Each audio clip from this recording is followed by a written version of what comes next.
trying with my mother's ring on your hand. A note in your pocket that said I love you till I die. I can hear the boys are coming to claim that they've been hunting. The son of the cowboy came to claim his daddy's right. And my baby, she's baby crying at the thought of dying. She knows there's no stopping a man and his foolish pride. So open the gates, I'm here to prove I'm better than my father was, and where he came from too. The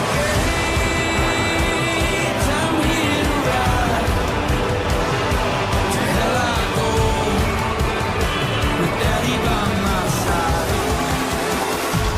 Open the gates.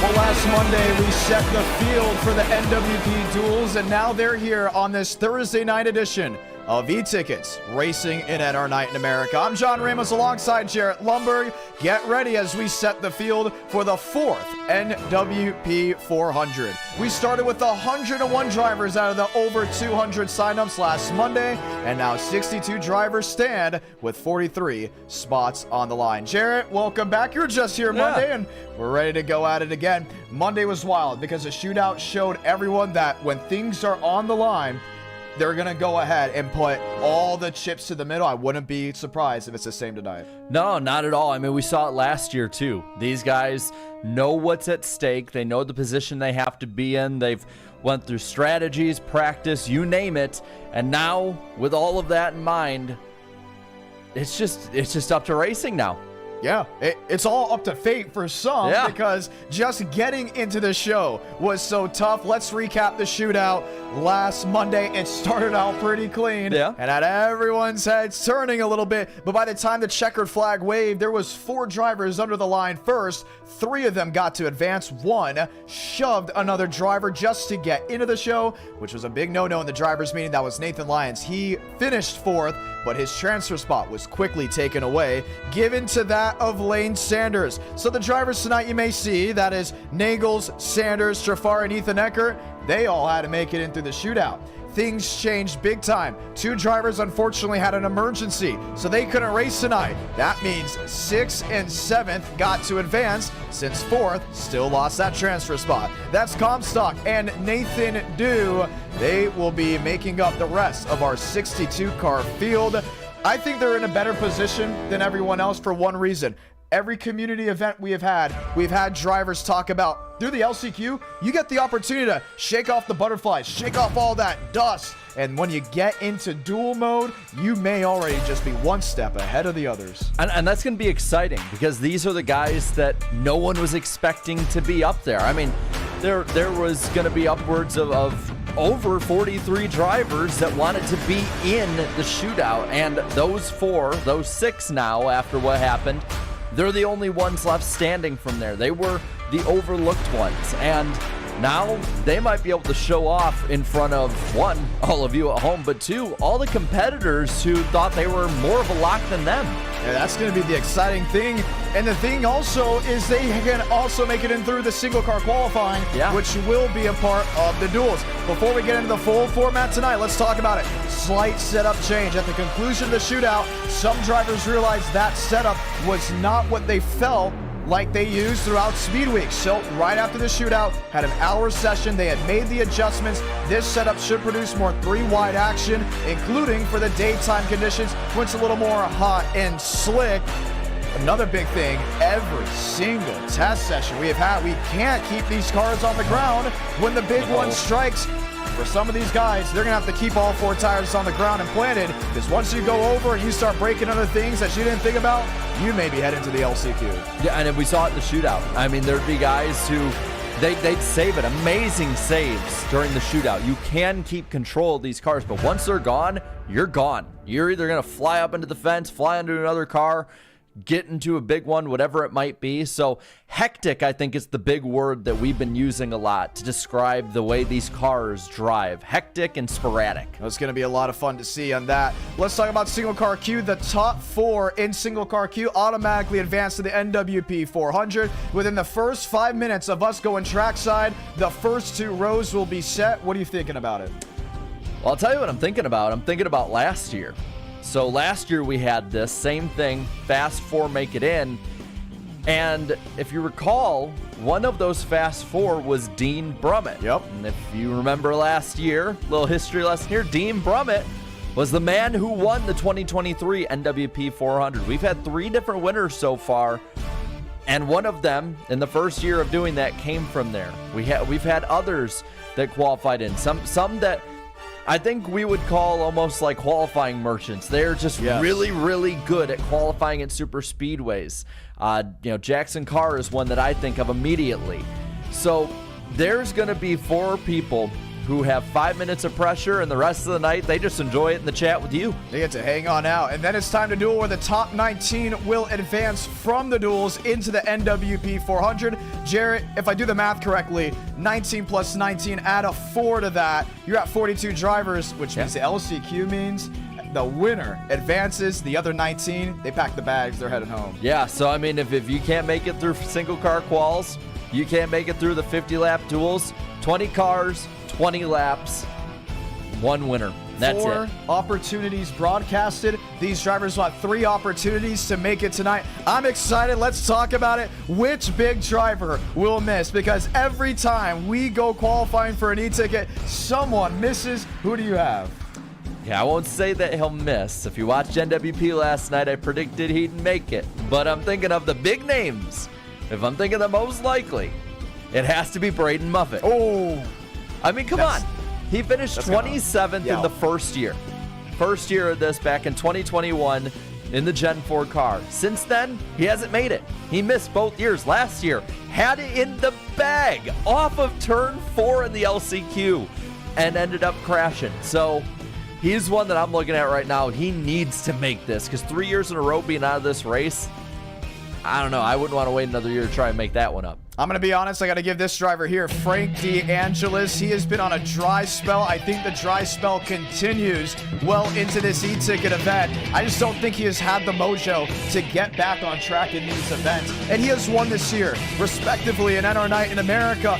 But where is that missing link? Will he finally find it tonight?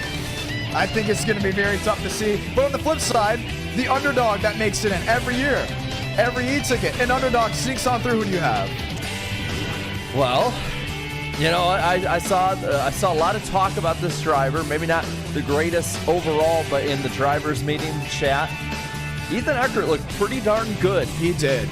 I'm going with him. I think he'd be somebody. He showed out a ton in the shootout. He was able to stay up front, and that is a key tonight. I've heard a ton of drivers talk about that over the last couple weeks. Their strategy, they don't care what happens, they need to stay at the front. He did pretty good at that, so I'm going to go with him. And you know what? They're worried. They're worried. We had the driver's meeting. Let's just rip the Band-Aid off. We saw it. They're worried that he's going to get in through single car qualified. Braden Moffitt and company. This is going to be a big 5 minutes to watch, because of Ethan Eckert, the butt of all jokes throughout, well, the last 2 years, making it into the show in the first 2 rows. David Bell is going to lose it with everyone else down in that live chat. I'm going to be honest. We have to think really long and hard on who's considered an underdog in NR Night in America now. The driver that makes it in, you know what? Give me Riker Byram. He won a community event this year in that 98. He won at IMSA. He's been tough. He's always a blast to talk to. I think Riker Byram jumps in, and no one's going to see it coming. He's going to be a strong driver, a great contender. Keep an eye on him. If Riker Byram can go ahead and make his way in, hey, I think we'll be batting 1,000 tonight. I hate to be like your broken record here, but I agree. He's been really, really good in these tracks under the radar. And I think that's what you got to look out for in these events.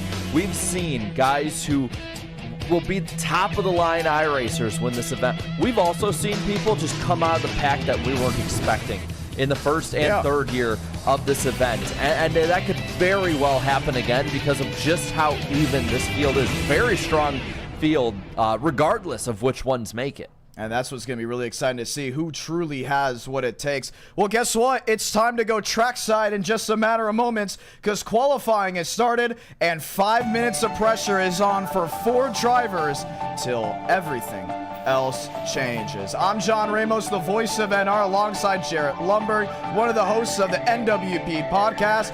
Let's set the field for the 2024 NWP 400. Trading paints loading on for multiple drivers, multiple machines. They work their way onto the racing surface for just the first time today. Some were nervous heading into tonight. It's a real possibility when you look back on how just to make the show works. It's nerve-wracking. You worry, and rightfully so. You should be worried because you just never know on track. Drew inside, he knows heartbreak. He knows how close he has been in times past and how quickly he has risen to the top for it just to fall. Do you think Drew makes it in? He's got him. I mean, he's been so good in these super speedway e-ticket events, and I think he can make it in on qualifying. Now he is cheesing. We told these drivers it is okay to cheese. Fastest qualifying time. They have 4 laps to make something work. Gavin Gomez, I don't think that's a cheese being in the grass. Douglas Snoop bigging down there as well. Dale Greenwood, trading paint still loading on for multiple machines, so keep that in mind. 3 minutes, 50 left on the clock. Yaroslav Donskoy, the lone driver out of Russia. He won everyone's hearts in the Indiana 500. He said, John, I cannot make this event unless I have TP Pro. So what did we do? We went for the closest match of a sim stamp, and it happened to be the Hendrick farm. We said, I've seen that 46 run way back in the day from old photos. Run it. Yaroslav Donskoy is now full saw to turn 3. Yeah, no, less than 3.5 minutes, we're going to start seeing some people complete laps here. And there's so many that I'm looking at. I've seen them practice. There's so many that are going to run really well in the main event. This is the best part for those at home, but I think also for me, watching as a fan up here in the booth and as a broadcaster, is like, I know that any one of these 62 could win this and miss this at the same time. That's the fun part. Riding on board Gavin Austin right now as he gets to full song. Tinsley first on the board with a 49.231 and immediately gets replaced up top. And we're just going to see him Hornish now up top. Yeah, it's going to be a continuous conveyor belt. Let's try to find guys that we know that we're going to be quick. We haven't seen Jackson Carr. Kevin Champagne hasn't hit the track. Now he has. They're in that 94 machine on the outside. Daniel Mosteller. He's one that made it last year. And don't look away from Malik Ray. We haven't talked about Malik Ray in all of Speed Weeks. He's been very quiet. He's been focused on the Coke Series. But this is a time to say, 5 minutes in and out, I'm ready to go ahead and lick it in for Tuesday.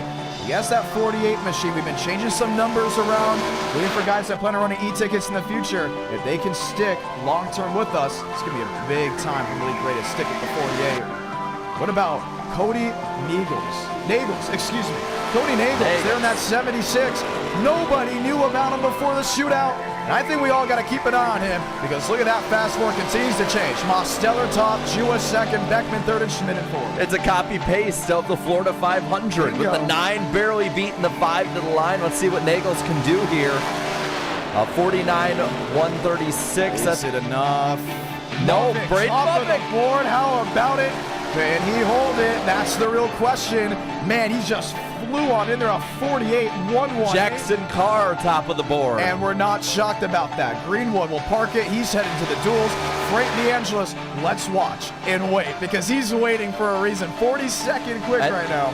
Gavin Austin just bumped out of the Fast Four now. Tie up front for the pole. Aaron Schmidt there in second. He's in. He's another underdog heading in. Well known in the iRacing community.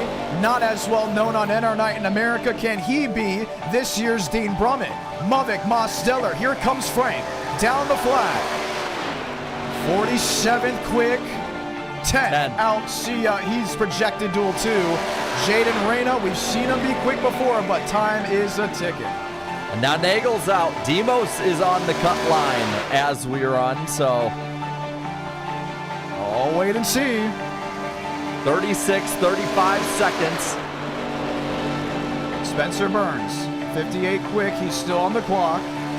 No move just yet from him. Now remember, 5th and 6th, those will start respectively on pole for duel number 1 and duel number 2. Jaden Reyna, done. He's going down to the grass. Trevor Huff, 24th, done. Kevin Champagne, 58th, 59th. They're not going to give him a time. Yusa Malik Raywell outside the top 30, and I think that's going to do it from Daytona. Braden Movick finally back into the NWP 400 with Daniel Mosteller, Aaron Smith, and Jackson Carr. And then, yes, just missing it, Nagels, who had won in the shootout, and Gavin Austin. Huge. A huge turnaround. He can sit back. He can relax. He's got his mojo back. Yep. He's got it back, and he's ready to rock and roll. But we're ready to go for duel number 1, showcased 50 laps. Let's roll. Nagels back up front with Ethan Eckert. These two drivers made it in from the shootout. Dean Brummett will have to make his first duel appearance in an e-ticket event, let alone the NWP. Chase Schaefer. I like it. I'm excited for it, but man, this is going to be really worrisome for a lot of guys. And again, to point to the ticker right now, Chad Hornish in 19th. He is currently starting out on that bubble line, the last to transfer. Top 19 make it in. You'll see whoever the top guy is outside in 20th on the bottom there. And this is a pretty strong field, I will say. Oh, yeah. Can you believe that William Schmidt was able to make his way all the way through? I'm excited to see what some of those other guys are able to do as we get ready to go green flag race. Excuse me, Jackson Carr. That's the name we were looking for. We're ready to go, and we're ready to go green flag racing. And I'll say this, that tie drive might clean up shop up front again. Oh, yeah. I believe either led the most laps or was right near leading the most laps in the shootout. Very strong in single car qualifying. I would not be surprised if he runs top 5 this entire race.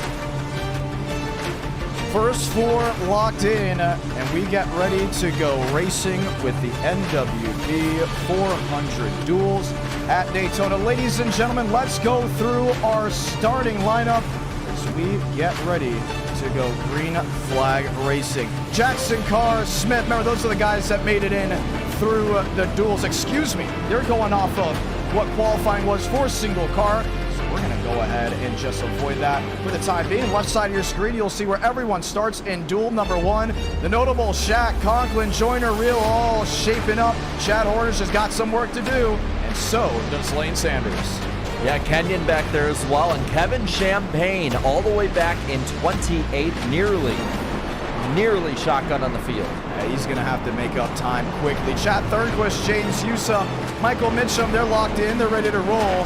I like what Vila's doing back there in 9th. He hasn't been able to make as many Speed Week practices as well as he has done. It's going to be interesting to see what he can do. Frank Horley there in 7th. Hey, Team T has come alive in the summer months, and he is currently the head driver of that team, ready to rock and roll. I'm excited to see what Beckman can do. Can Chase Schaefer get in? And Dean Brummett looking to go back-to-back with 2 possible NWP e-ticket wins. Yeah, that would be something, because this event, I mean, it chews you up and spits you out, especially if you're a past winner. So I would not rule him out. I'll say that. I would not rule him out in any way. But just through the field, a lot of storylines, from favorites to those that might not know the names, some of those in the shootout on different ends of the field. Let's get it going. It's going to be awesome. For the viewers down in the chat below, we did update the member icon. So if you're a member, you can spam the number of your favorite driver to go ahead and root for. Keep that in mind. You can get gifted a membership, or you can buy a membership by hitting the join button. Well, it's that time. It's the one to go. Let's go ahead and say those magical words. God speed, drivers. You are go for throttle up. All super chats will be read at the end of the stream. We're so glad for the support we have gotten. It's mainly the reason why they don't need an entry fee, unlike other leagues, other series, to go ahead and race in these events. Over 200 signed up once again. One thing to note, the weather. Right side of your screen, another beautiful day in Daytona. Track temp, it's hot, 123 degrees. Slipping and sliding with the 61% humidity, but it's a toasty 82. Tires. After 20 laps, you're going to see a lot of drivers complaining about it getting tight. That's going to shape up some interesting strategies throughout this 50-lap race. What I'm interested to see with the new setup changes, if we're able, or they're able, I should say, to get that third line rolling a bit better than we saw on Monday night. They were able to with enough cars up there, but the ability to move up and down the field, that's going to be paramount to a lot of these favorites starting out way in the back. Oh man, we're ready to roll. This is what we're talking about. This is the excitement that has been built up for oh so long. It's time to go racing in the NWP Duels. They work their way down the backstretch as we get ready to jump up just one more time. 50 laps. We got time. They got time. But man, patience is going to be one heck of a thing to talk about in this race. Yes, it is. Because if you're back there and you can't make your way up front, which is probably the best strategy, well then you got to be patient not to jump up into the mess until you absolutely have to. We've seen it before, we'll see it again. Time to go green. That pace car will make the hard left on the pit road as the crowd will rise to their feet. This is where we see who makes it and who goes home. This Thursday night edition of NR Night in America brings you the starting grid for what could be the next e-ticket event, the NWP 400 this Tuesday. Let's roll. Chevrolets on the front row. Sun shining in Daytona as we light the fuse into one.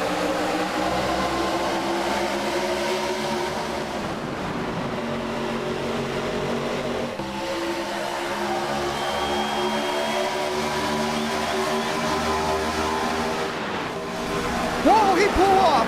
Nagel's down to the inside and they're wrecking. The caution waves into a one. His engine went bleak and that's going to shape everything up off the start of this race. What just happened? He just blew an engine. They didn't even make it through 1 and 2. And that took out probably the first 5-6 cars in the bottom line. Dean Brummett, no damage on his machine. Chase Schaefer may have something on the right side. I have never seen an engine blow that quickly down into turn 1. Whoa. We're just seeing the first replay of it. That is absolutely wild. Never have we had this for an event. Some damage on Horley on the left front, it looks like. Look at the damage on Abraham Vila, all junked up on the nose. That Sprite car. Jason Beckman, a lot of damage as well. Will Shag.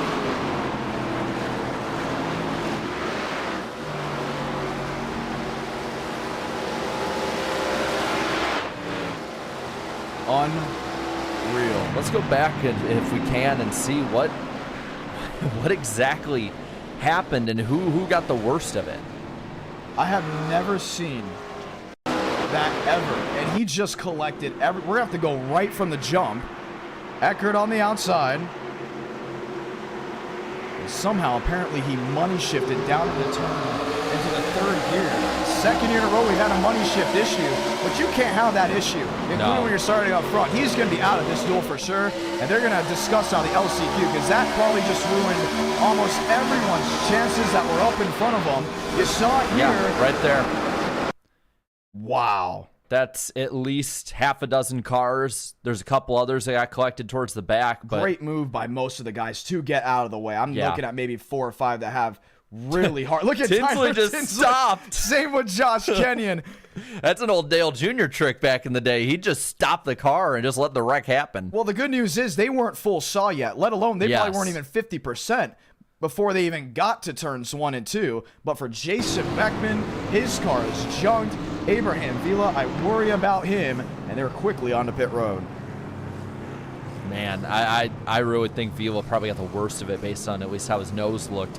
But doesn't look like, outside of Nagels, that it's terminal really for anybody. And that's a part of this event, is the attrition that'll happen in these duels. So they got to just stay in it. Stay on the lead lap, and anything could happen. What he probably did was shift it up too early, try to catch it by going back down. And when he did that, it nuked the engine. We're going to watch again and see exactly how it happened, because that's the only way to explain what we just saw. Briefly, you just see the entire inside lane. You saw it there quickly. Gone. And for Frank Horley, I mean, I think he gets away mostly unscathed, but he definitely has some possible damage to that Bailey's.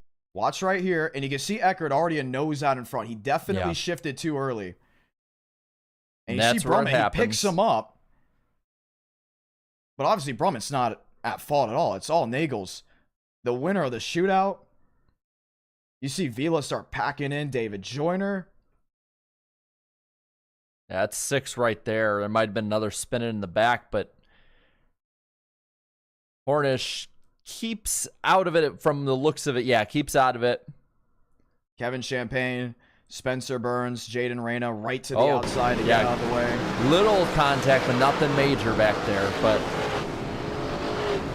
yeah, 14 has a little rear end damage, but I don't think, again, anything really too terminal outside of what was going on with Nagels. And you really never know what's going to happen in a duel, let alone the e-ticket event. We've been lucky to not have many issues. I mean, Spencer Burns started this race 20th, and in one corner, thanks to that, went to 11th. Wow. All right. Hey, if you're not awake, that may have just woken you up, because you really don't know what to expect. We'll get the one to go here. It will be Eckert on the bottom, Schaefer on the outside, Garza with Kenny Reel, Brummett, Conklin, Delgado, Thirdquist, Mike Mitchum, James Yusa, Spencer Burns, Tamer, Reyna, Sanders, Joyner, Tyler Tinsley, Nathan Dew, Josh Kenyon. And for a lot of guys that did not get back around, they will not even be scored as completing possibly a lap. Here's Chad Hornish in 26. He will scoot on by. Now here's the big thing. They're not going for the win. They're just going for the top 19. That's all is really at stake. Here's Jason Beckman. He's back on the track. Abraham Vila. Most of them will get away, but Cody Nagels. Yeah, Cody Nagels, only one off track. We still have 28 that will be on track. You see him filling in towards the back of the field, going through 1 and 2. I mean, you just looked over at me. I think everyone's heart stopped. Yeah, you looked over at me, and my jaw was hanging to the floor. Let's do it again. Let's do it once again. I think everyone's going to be holding their breath back into turn 1. It's almost like every time we go to the Daytona 500, we got to get past lap 1. Do you remember the storyline a lot of the drivers were saying before the shootout? Oh, they're going to wreck it up in turn 1, lap 1. It's going to be terrible. It won't be like the duels, and it's a complete different. Same driver that was in both of them, though. Oh, yeah. Pace car will make that hard lap back onto pit road, and we have now 28 drivers going for 19 spots. A lot on the line, and for a lot of those guys that are involved, you got to put that behind you. You still have a lot of racing left to go, and everyone is now lined up and gets ready for the restart. Ford on the outside, Chevrolet on the bottom, Matt Green in duel 1 at Daytona. Brummett, quick move to the inside. Leaves the outside lane out to dry. Kenny Reel up there with Chase Schaefer. No spotted move, going 3 wide just yet. Ethan Eckert way out in front to turn 2. Making it through turn 2 now. Eckert leads to the super stretch. Garza now right up behind him. Bottom line gets the momentum early in this race. A lot more orderly of a start. You see guys starting to just dive down there. Yeah, you see a lot of tiptoeing as well. Yep. Nobody really wanted to make a big move but Dean Brummett, who swings back to the outside in front of the USA machine.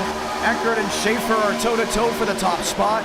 Top 19, that's what to look at the left side of your screen. If the race ended now, Dew would be in, Horley would be out as Schaefer leads the first lap under green. And he's going to get that top line rolling now. Pretty even start after the bottom got the good restart. Down low, Eckert fights back. Going to get a push from Garza again. Noses out to the lead, and we're seeing Tinsley jump up to the top. No one with them yet in that third line. I don't think anyone's going to join the Tyler Tinsley 75. He's definitely have to jump back in line. Does so in front of Josh Kenyon. Okay, you've settled in. You can make your laps and look towards the checkered flag. Chase Schaefer on the outside didn't make much of a move in testing, let alone with this new package. He's going to have to learn a lot on the fly. Eckert on the inside. He's lined up with Adam Garza. A couple guys up there that really want to show up and show out, which is why I believe they're leading up front early. Well, and that's the safest place to be, is up front. They know this. Eckert knows this. He has now experience racing through this event so far. He's going to, again, get a nose up there. And we're starting to see the high line drift even early on in a run a little higher up outside of Schaefer, though. Now let's look at the speeds. It's been the big talking point. 197, 198. He's hard mashed to the throttle with nowhere to go. 201, 203, just touching it. If he was a little farther back to the Ethan Eckert 18, he would have clocked easily 207. So the speed is still there. The big worry still is, will these cars stick to the ground? Every single time we went testing, someone went for a loop. We've already seen before, if you wreck, it is going to be very detrimental if you make the event. And keeping it orderly so far, 8 laps in, and we have a 27-car pack as we go now. I believe Vila is the only one that's dropped off the draft at this point. A little further back with that damaged 1 car, but the rest of them playing it pretty easy, especially towards the back here. Here's Chad Hornish, that's 27th. Here's Abraham Vila just shaking his head. He's going to need it, and I don't want to say it, because you would hate to see it. He's going to need the big one to have any shot now of making it. Another thing he's going to need is just to stay out on the track. You can't get your lap back whenever you want in these tools. That's just the case in point. But if what happened on lap 1 and turn 1 happened, you can't act like it's not impossible to happen for the rest of the race. Unfortunately for the 1 car, he's already having his back against the wall. Well, and Schaffer now on the bottom leads that line, so it's Kenny Reel in that Budweiser machine leading the high side with Dean Brummett, Yusa behind him. They're trying, they're fighting, but that bottom line slowly inching up. It's going to be tough to see what they can do in case in time. Dean Brummett on the outside, I think he's the big talking point. He's become our Shane Van Gisbergen before Shane Van Gisbergen went out and started winning Xfinity races. We already know that he won last year at the Chicago Street Course. He doesn't come into NR Night often. He has a child, he's a married man. I think that's why so many people love him. He is not your typical iRacer, so it's easier to relate to him. When he comes out, he shows out. He's got his family watching back at home. They're rooting for that 07. I'd hate to know what the reaction was when we saw the first caution, but good news for him, the Soprano Chevrolet is moving. And there was contact in the back looking like Horley and Tinsley, 3 wide now. That's, I believe, Spencer Burns on the high side in that 24 car. A little contact 3 wide. They keep it together, and you're seeing in the back. There's some that are just going to play it safe. Single file it. We're about 20th on back where Zandy McKinney and that Canes car is. Well, the rest of these guys slice and dice it up. But look at that 2 car. He is just trying. He's trying to make the middle work. No one's going yet. He's definitely driving a little more emotionally. That's Frank Corley. The best part about watching these e-tickets, you see these guys on a week-to-week basis in NR Night in America, so you can catch on to their driving style. Every time Frank Corley's been involved in an incident in NR Night in America, he'd get more aggressive. He'd double down. Ooh, in the wall. Burns just narrowly hitting the wall, and he's going to park it in front of Jaden Reyna. But keep it on that 2 machine. Now that he went through it and he is still in this main pack, I would not be surprised if he is the driving factor to make the 3rd lane work with 10, 15 to go. Well, and you're looking up top, drafted all the way back up to those leaders that are up there. Good move on their part for now, because all the way back to Tinsley, those are the guys right on the edge of that top 19. You're watching the top 20 from the view there at Tyler Tinsley. It's a long way back, and you would say top 19, the odds are in your favor, but you just don't know what's going to strike. Kenny Reel on the outside, he almost won the NWP 400 last year. Got a great podium finish, but ever since then, he's been shown around the community as someone that has never won an e-ticket, never competed well in NR Night in America, but every time you put these guys on the platform where you must compete to advance, he always steps up. Yes, he does. And He's been a fixture at the front of these super speedway races. Last year, he led with less, I believe, than 10 to go in the main event. Ended up not winning that thing, chose the wrong line. But we're seeing it now. They're 3 wide at the back of this pack. They are on the move. Guys like Spencer Burns, they want to go up front. Yeah, they want that third lane to work. They want it to work now. That's Jason Tamer in the 21, multi-time winner in NR Night in America, mostly at tracks like Michigan. Spencer Burns is not the type to ride around, but now he's got Lane Sanders on the nose. Sanders had to work his way from the shootout into the main event. Here he is on the bubble of a transferring in the 17th position. But we're seeing that top side, they can keep it together up front, but back here they keep falling apart. People go down to the bottom, as Spencer Burns does now in the 19th spot, and it's just slowly moving a lot of those guys back. I like Tyler Tinsley. Now I know why he's being passive aggressive. He's not driving this way because of what happened early in the event, but more of what happened in the last e-ticket he attempted for the NWP 400. Carlos Truther, money shifts, takes him out with the old damage model, not this new damage model we see on the Gen 6. And guess what? He had to go through the LCQ, didn't make it in. I guarantee you he remembers. You're keeping an eye there on Abraham Vila. Swoops to the inside and everyone else goes at least 2 or 3 lanes wide. Flying past him. Everyone gets through clean by the looks of it. A little bit of a close call back there, but the front pack gets through. Vila already a lap down, 14 laps in. That Brummet was way out of the gas. You could just listen to it. I always say that about racing. It is very much a sensory sport. You hear someone out on the throttle a little bit earlier, he's doing something differently than he did a couple laps ago, and you start saying, okay, why? That was more of a safety precaution. If you're inside the top 10, top 8, you're feeling good. And the best part about sim racing, you have the opportunity to contact any driver in this race, almost like the 2011 Daytona 500. Hey, Chad Thurquist, you're getting aggressive. Tone it back, man. You're in the Elite 8. As long as we get to lap 50 and you're still there, you've got it made. Spencer Burns, not the one for listening. He's already 3 wide on Kevin Champagne. And we've seen him in these events. He is always the aggressive one, wanting to make his way forward just outside the top 10. And we're seeing again, the bottom line will sort of work its way up, and then others will jump up to the top, trying to make up a little bit more ground. But aggressive moves really early on, only 16 laps in. Chase Schaefer, Ethan Eckert. Eckert has led the most laps out of anyone from the shootout to the duels. He's got 8 on the board, and he is showing everyone why he should be considered a favorite, no matter what the past looked like in the community. Chase Schaefer, I would say, is in that same boat. 6 of 16, help from Kenny Reel. He's going to be someone to keep an eye out for as he locks it into the bottom.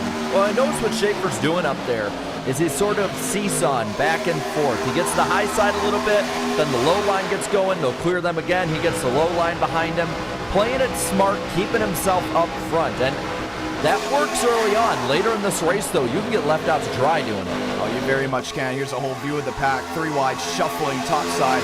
Kevin Champagne has made up a ton of time this early in the race, and he hasn't done it by himself. He's had company just going with them ever so slightly. The Champagne brothers have always been known to be aggressive. I don't think he likes just sitting there 6, 7 lanes behind the race leader. No, I don't think he does either. But at this point, I think they're just going to want to sit there up front. Those guys that you see on screen in the top 8 or 9, they have not changed for pretty much this entire race since lap 1. They have stayed up there. They know the strategy they want, whereas guys like Champagne, like Burns, they want to move forward, and you're just eventually you're going to see that intersection happen. It's just a matter of who pulls the trigger on it. You see Kenny Reel on the outside. He gets his first taste of the race lead, getting a nose out in front of Chase Schaefer, Christian Delgado, Jason Tamer. You got Lane Sanders, David Joyner. Well outside that top 10, but still in the bubble. Douglas Newbigging, he is the first driver out, and he's got Xander McKinney, or should I say Zachary True and others behind him. Yeah, and not much uniformity back here. A lot of these guys just sort of staying within, I guess, eye shot of the pack, I would say. Just letting them race, doing their thing, and they're the ones, I think, banking on somebody making a mistake up here in the next 10 to 20 laps. You're getting towards the halfway point of this race. You're not exactly at it just yet. The biggest mover, in my opinion, may be the Josh Kenyon 27. He's been really everywhere, lap for lap, stride for stride, as low as 27th at one point, has now worked his way up to the 7th position. Yeah, taking that turquoise car up there, 4th on the top line, and he's got some really good drafters behind him. Champagne, we got Horley, we got Burns, we got Lane Sanders, Reyna. There's a good amount of drafters behind him if he wants to make that move. Now Kenny Reel takes the grade 8 to the lead. He's got it locked in on the inside. Always exciting to see. You got Adam Garza there in the 7th position. You have Kevin Champagne now up to the 9th position. Lane Sanders back to 14th. Christian Delgado in the Bucky's 13. He's inching closer and closer. And this is the interesting part of the race where you don't want to look really much at the top 10 as Brummett goes for the lead. You want to look at 8th through 16. Who are drivers that are willing to advance to be aggressive? And who's really in this position saying 16th? Hey, I'm in the show. I have no problem starting the back in the NWP. Because for some drivers, that is the strategy. Lay back the entire race. So if I finish 16th, 17th, 18th, and I'm one of the final rows come the main event, so let it be. I wouldn't be surprised if that's what Christian Delgado's thinking. It might be for now. I just think that you got a lot of guys that can make some moves back there. A lot of guys. And being only 2-3 spots away, unless it's all gridlocked and nobody's making up space and making any moves, that's great then. But other than that, I'd want to move forward a little bit more. Dean Brummett, he's become a fan favorite of these e-tickets because of what he did last year. Underdog winners. You look at the history. Mason Moriarty won the first e-ticket for the NWP, then went to Wyatt Tinsley, who really was an underdog. But then you go back to Dean Brummett. Keep seesawing. Underdog, not underdog. Underdog, not underdog. Dean Brummett could change that stride if he wins this year, becoming just one of many now multiple e-ticket event winners. But remember how he did it last year. He got it in through single car qualifying. He's done a great job of just controlling this pack. How about it? 3 wide for the race lead. There go the 3 lanes. 2 up top, kind of left out, but if anyone wants to make that move behind him, looks like Spencer Burns might be the guy. Now is the time to do it. 3 wide fight for the lead. Schaefer a little bit out front of Reel. Brummett starting to fall back. We saw Michael Mitchell, new scheme for that 11. He's on the outside, hung out with the 07. It's Reel on the inside. It's Schaefer in the middle. And everyone is dodging back and forth from lane 2 and 3, just trying to get the footing in this long green flag run. I think a lot of these guys that are a little further back in the pack, they have the same idea. Leave these guys out to dry. Brummett, a really good driver at these super speedways, gets 3rd in line on the high side. And now that leaves Mitchum out to dry, probably to the very end of this 2x2 pack. And inside, all Chase Schaefer. He's got nothing but green racetrack in front of him. Mitchum to the outside, 3 wide. They're just seeing if it can work. And oh boy, did it show it can. Once again, Michael Mitchum is now being rebranded to the 11 for e-ticket events. I told him, I said, hey. Oh, he's in the wall. Oh, man, that's what we're talking about with the tires getting tight. Give it now, I would say, 20 laps in. You can see drivers struggling off corner exit. Keep that in mind. Kind of reminiscent of the early 2000s. Michael Mitchum, I said, hey, we need a brand for you. We need a number for you. I think you're going to be a big future big-time driver in NR Night in America. That 11 looks good on him, but now he is outside the top 10. Yeah, he's outside the top 15, back in 16th, fighting next to Delgado for that position. He's going to need to make some big moves like Spencer Burns, who is now on the high side. Nobody goes with him, though.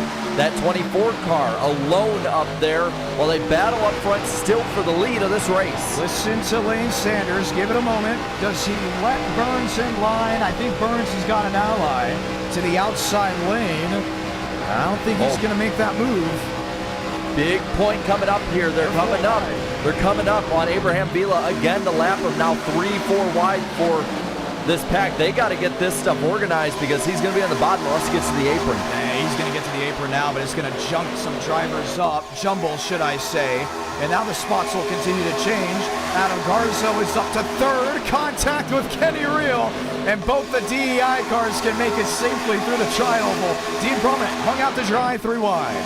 That's not good on his part because this pack has come back together 2x2 throughout. He's going to have to try and get in behind Frank Horley in that 2 car where he is going to go way, way back. Everyone else lined up still, mostly a 26, 27 car pack. Michael Mitchum up to 15th, James Hughes up to 14th, top 19, well within a second of each other. They're getting a little confident. Now the fuel map, the fuel window is going to be a little interesting.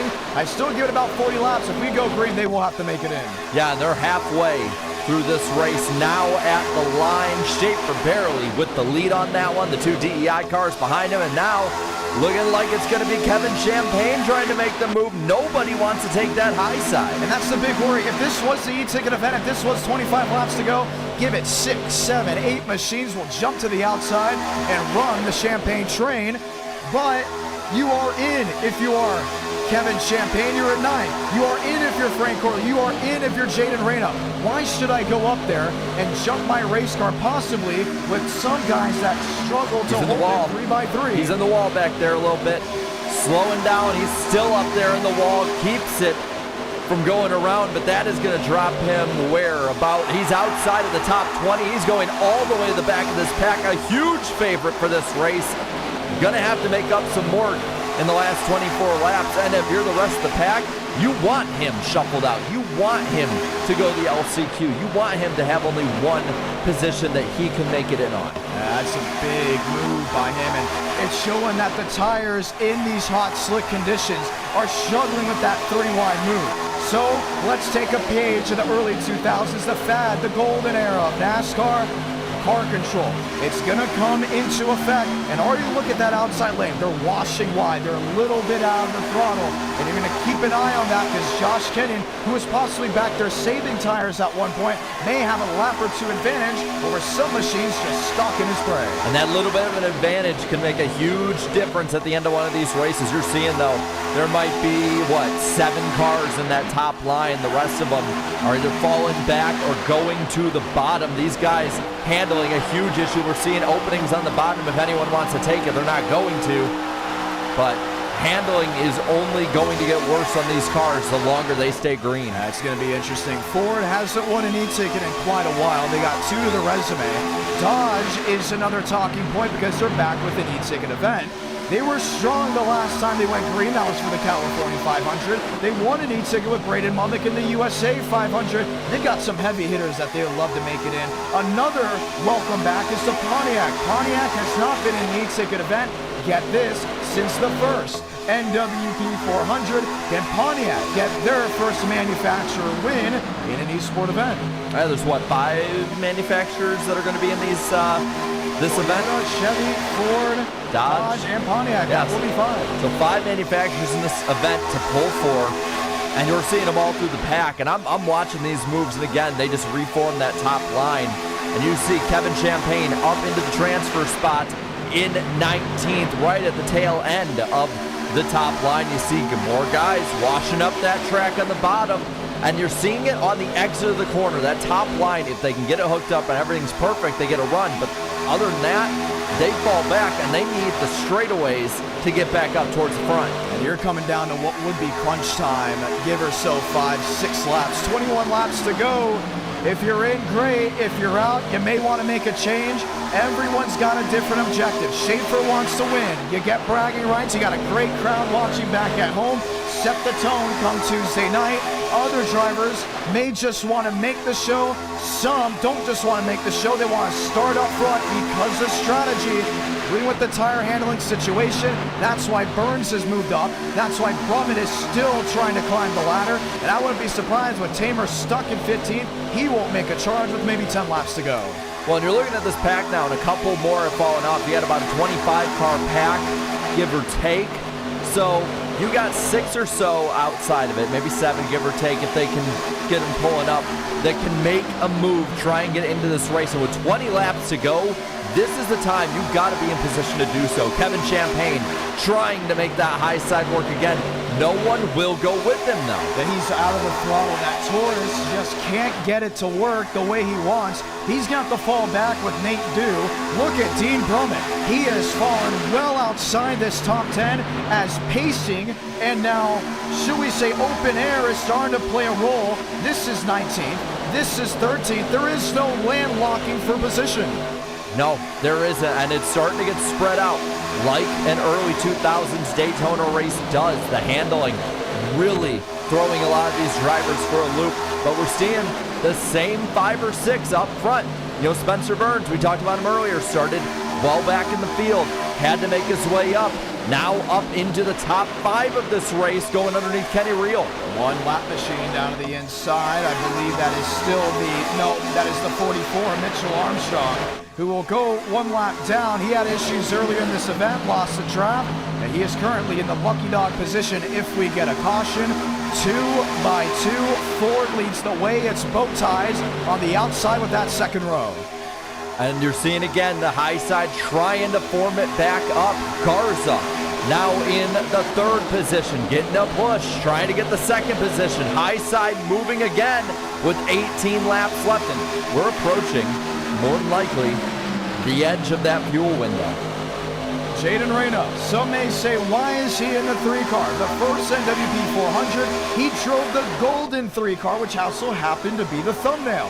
He is back with the Oreo scheme. He was wanting to run certain schemes. He said, you know what, give me a story. I want a story that you can lead. I said, you know what, you're the closest thing we got to a 3 car than other drivers that may have driven the 3. Let's see if you can give it a whirl, and he's up inside the top 10. Yeah, and he's doing a great job so far in it. And you're starting to see these guys making the moves. You got Duke currently in the me car. He's the one that's on the cut line in the middle of this pack. He's the one that needs to try and make more positions, hold a couple more back. He's got it for now, but with 17 laps to go, I think we should address too. We saw it Monday night where there was a battle to the line, and Nathan Lyons was not going to make the main event. He was falling back in the draft going to the finish line, caused a wreck, finished 4th, should have been the one to transfer, didn't. You have to race clean as well to make your way through this. You have to be able to do everything right. And again, coming up on Abraham Vila with the main pack, 16 to go. He's going to need more than just a Hail Mary. He's going to need everything to go his way. I think he's already set his sights on the LCQ, and now it's about how many spots can I get to make up, because it's only a 20-lap race. You don't want to be in that final row. Josh Kenyon have a drive. The Ron John Surf Shop Chevrolet has been on a tear on the inside. He's got a Dodge lined up with them. Oh! They were going to split them. They did. 3, 4 wide at one moment. They're still splitting them to turn 3. He's forced him to the apron. That's legal, but that puts Garza up on the wall in that 15. He gets shuffled all the way back through that.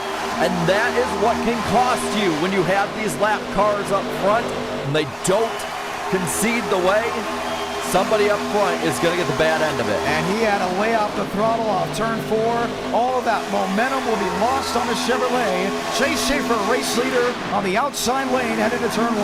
And an absolutely terrible time for that to happen because it is locked up in the high line. He might be able to get ahead of Dean Brummett. He does. He's going to get back in line. Kevin Champagne trying to make the move again towards the back of this pack. Conklin, Burns, Reels, Sanders. You have Eckert, Chad Thornquist. That's up inside the top 8. Spencer Burns on the outside, but look at all that layaway. Back to the 8 machine. That's Kenny Reel. And they're going to get a big run in the draft coming out of the corner here. Look at that run the 8 car's getting slowly but surely. Trying to make a move. But can he get there? Can he get there in time and really help out the Burns machine? Burns will take the lead at turn 1. He swipes in front of Chase Schaefer. From all the way outside of the transfer to the lead safest spot it can be in. Last year, he was in the LCQ. He barely made it in through that race. This year doesn't want to have the same problem, and that's been a theme so far. Down low goes Reel, makes the move, not going to be able to get a run, but Schaefer will. Stock 3 wide. Ooh, Reel to the inside. He still has Josh Kenyon. And now Burns will stuck it in tow. He jumps back to the wayside. Ford, Chevrolet, 13 to go into a 1. And at the line, Burns is going to have it. Outside gets the run on the straight. You're going to see that. That might be something to look out for in the main event and the LCQ. That top side gets a great run. Now we're watching from the back, and it is absolute chaos looking through there because there's nowhere to go. You got to make your way up. And you're Zachary Schul, you're on the outside, but I think he's still playing that waiting game because there's David Joyner. He's there in 19. Jason Beckman, he's there in 18. These drivers are running now a different race. Oh, contact! Lane Sanders That was with Chad Thurquist. 3 wide, they keep it going. The tires are going away, and it's starting to separate this pack. 12 to go. Eckert on the outside, and he's going to get help there from the 2. And we have separation now. The top 13 have broken away from the second pack. More separation here. They're going to come back together towards the front, but that second pack, they need to get formed up if they're going to draft back to this first group now with less than 12 to go. I look at the 24 machine. Spencer Burns has got to be smart right here. There's no need to overextend, overdrive. Same with Kenny Reels. Same with Josh Kenyon. But do you want to at the same time? Don't you want to win? Don't you want the higher starting spots? I want to win. I do. But you got to look at the big picture here too. As long as you hold your line, you're probably going to start in the top 10 of the main event. That main event is where the money's at. There's no money for this. There's no payday for an LCQ win. There's no payday for getting wrecked here for something that you have locked up in the bag already. You got to play a smart, big picture game with this one. Look at Jason Beckman back there in 21st. Now the thing about him is he was involved in the first caution, and he just had to run around. He has to ride around. He has to save that car to the best of his ability. Ethan Eckert, Frank Horley, they're back now toe-to-toe for now, but with 11 laps to go, that battle towards the back is starting to change a little bit with the handling becoming a massive factor. This is what we expect to see on Tuesday. 10 laps to go at the line. That front pack, that second pack have formed back up for the most part, and as you look through, you're seeing a couple names who have kind of moved around here. Somebody that hasn't is Delgado. He's been that 19th, 20th place guy for most of the night. But guys like Kenyon, he was just leading this race outside the top 10, needs to make the right moves. Burns making moves up front, blocking top, bottom, keeping himself up there, keeping himself safe. He just wants to stay out in front of the competition. Ethan Eckert on the outside now with Chase Schaefer. Inside, Adam Garza. Outside, Frank Horley. Jaden Reyna, Kenny Reel, Dean Brummett. That's the top 8. You're down to 9 laps to go into a 1. Either you have what it takes to transfer or you're headed to the LCQ. And Garza on the bottom in 5th. He was just shuffled out, hit the wall, got shuffled through that issue with the lapper. Now he's pushing Schaefer to the lead on the bottom to the super stretch. Burns top side. Can Ethan Eckert be the helping hand for him to go to victory lane? Enough of a shove. Look at Kevin Champagne. He's just looking around. He's going to make a 3rd lane on the bottom. Forcing his way down there, but that's what you got to do. That top line now. Dean Brummett might be left out to dry. It's going to be close off the corner. 8 to go. He is. He is left out to dry on the high side. A line of 6 cars underneath him. He's going to have to make some real moves here. I guarantee you every spotter is saying, hey, it's getting racy up front. I know you're battling for position 10 just to make the duel. When there's smoke, you have to react. This could not go all the way. But up front, they keep racing side by side again. And we see on the top side, that black Sopranos car, that's Dean Brummett. He is alone on the bottom. Armstrong, a lapper, completely out of this. He's got to look to the LCQ. And where did Brummett shuffle out in all of this? Brummett, he's way back. Way back there. You're looking well outside the top 15, maybe even the top 20. Eckert's got to move on the outside. 7 to go. 18th for Dean Brummett, right at the edge of that cut line. Rest of the way, you'll see just the top 20 on the left side of your screen. Once this race becomes official, you'll know who's in or out. Up front, Burns in the lead, and he's got to push from Schaefer. Bottom line getting the run. Eckert 3rd, leading the top side. If you're Kevin Champagne, you still have to realize, hey, you're here. You have to be smart. We know how badly you want to win, but do it for your team. Transfer in. Same with Mitchell. Same with Tamer. Spencer Burns can put his chips in the middle because he is there with 6 laps to go. And you keep seeing off the corner at least every lap, at least one driver on the top side kind of backs up into the rest of them, and that top side is sort of falling away. You got guys lining it back up, trying to get a space. And there goes Kevin Champagne again on the high side. Does he have a place to blend? Not yet. He's got to hope no one jumps up to the top side and blocks him. You see Mitchum laying on him, not giving him much room. Forward out in front. Chevrolet lined up back there in lane number 2. Abraham Vila will drop to the inside, most likely off turn 4, as the lead thunders towards the 1. They're drifting up, top 2, clear of the pack. Off turn 4, coming to 5 to go. Lap car on the bottom. That's Abraham Vila again. Burns going to try and get a draft off him. Gets back up. It's going to be a tight squeeze here. Top side move. Reno to the inside, lines up with the 15. Chase Schaefer leads back to turn 1. And shades of 2001, 15, 3, 8, all lined up on the bottom, drafting towards the front, going for the lead. Schaefer topside, lines up with Burns, 3 wide behind. In as of now is Brummett. First one out is Beckman. That's towards the back half of the field. This is the difference. Brummett is in. Now make it Xander McKinney, first one out. He gets the run. This is going to be the battle coming to 4 to go. The winner last year now right on the cut. Schaefer on the inside, 4 to go. Keeps it out front. Another run from Burns going for the win of this race. He doesn't care at the moment about transfers and all of that. He just wants to win, and you see it by the aggressive moves, the big arcs in and out of the corner, trying to get the biggest run he can on that high side. Tyler Tinsley 1 lap down. I believe he got him to the outside wall. Will be the lucky dog if something goes wrong. Chevy top. There's the move behind Xander McKinney. Dean Brummett. McKinney to the inside. Brummett stuck on the outside. This will be the difference to see who's in or not. Toe-to-toe for the race lead off turn 4. That car on the high side, that is Abraham Vila. He's a lap down in the Sprite machine. Down to the bottom. Chase Schaefer is in. We're under a fuel lottery, 3 to go. So now, who's saving? Wow. And if so, he's been one of the leaders, so is Spencer Burns. This is going to change. And then these lappers, these might also be guys who are pitting. Oh, car in the wall. Shaq, Beckman, they had to come in. Morley drops back, way back. Guards up the second. Reyna into third. Who has what it takes to make it to the checkered flag before the fuel pressure is lost? Who runs out in the middle of the pack, too? Coming around, who's going to stay? There we go. Ramos is in. Nate Dew is in. 2 to go.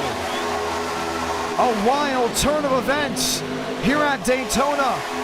Beckman to the inside. He's now on the lucky dog. Reyna in second with Garza to the lead. I think some drivers are just going to try to run it to the end. On coast to the finish, you have over a lap on some of these guys who have went down pit road.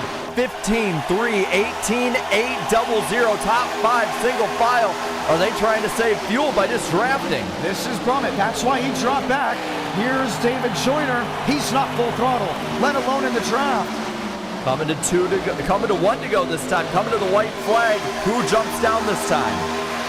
It all comes down to 1 lap to see who will transfer into the event. Salamanca, 1 to go in Duel 1.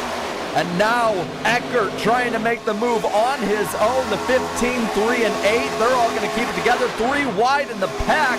Everyone making different moves. Brummett in, Hornish in. He has 10 seconds over Joyner. Just keep fuel pressure up. You wonder how quick they're going. 192, 193. That's the middle of the pack. We saw some shaking. They just now have it flat nose to try to advance. Nobody's slowing up front just yet. Down on the bottom. There's more slowing. There's more contact, crash. Brummett, Kenyon, they go around. This is the race for the finish. Garza 15, Eckert 18. Ethan Eckert is going to win Duel 1 at Daytona. Who advances? McKinney is on it. He's out of fuel in the 66. He has to make it to the line. Others have ran out behind him. Zachary Trull, Xander McKinney. He hasn't made it to the line and his tire's gone. McKinney is in. Trull is the last one in that 28. He can't make it. He's out. He's out. He's in 19th. Who's going to make it past him? He's stuck in the grass. That's Will Shack. Where's David Joyner? Joyner ran out of gas. I can't believe it. Zachary Trull is maybe 25 yards from a transfer spot. Did he make it? He does! Oh, Zachary man. True is in. He got it fired across the line. Scheck is out. Beckman is out. Nathan Dew is out. Can you believe it? This is just the first duel of the night. The only caution we had was on lap 1. Nobody pitted. No one in the field pit. And with that, everyone was either out of gas or about to be out of gas. Oh my, oh my. We have to review everything. Obviously, the admin's not blowing the phone up.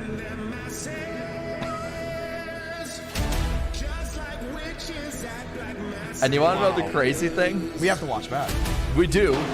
We could see this on Tuesday night. Oh, yeah. We got to watch that 28 car all the way back and just see the story that was pretty much written out in front of us.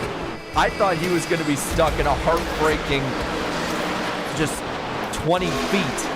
So there's the finish. That's the good part up front. And these really guys have to look towards the back end. Here's David Joyner. Here's Spencer Burns just coming out.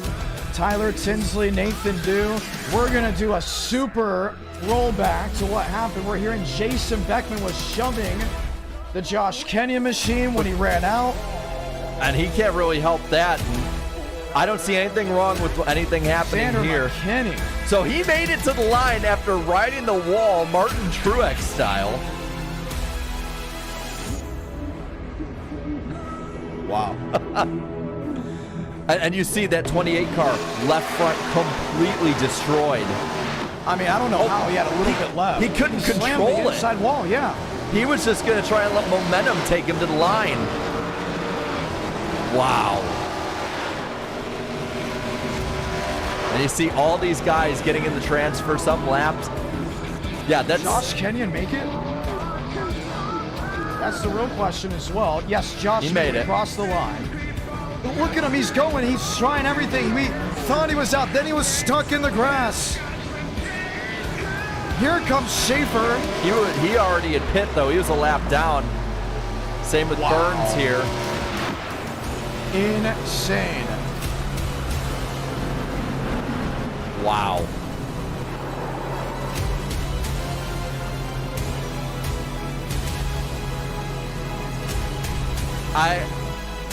I can't believe what I just saw. And that was duel 1. Oh yeah, here's duel 2. Now they're still getting everything lined up to make sure we are good. That's one of the big things, to make sure we are good to go. Because once we make the announcement that it is all clear for that top 19, that's it.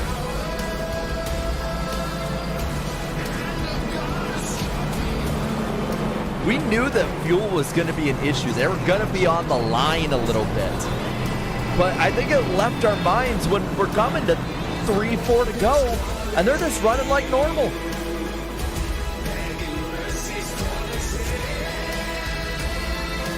And with this, just more time for these guys in Duel 2 who are setting on up. More time for them to just kind of figure out in their head, get in the zone, what's the strategy. And they saw what happened. Yeah. Oof, man. And that was duel 1.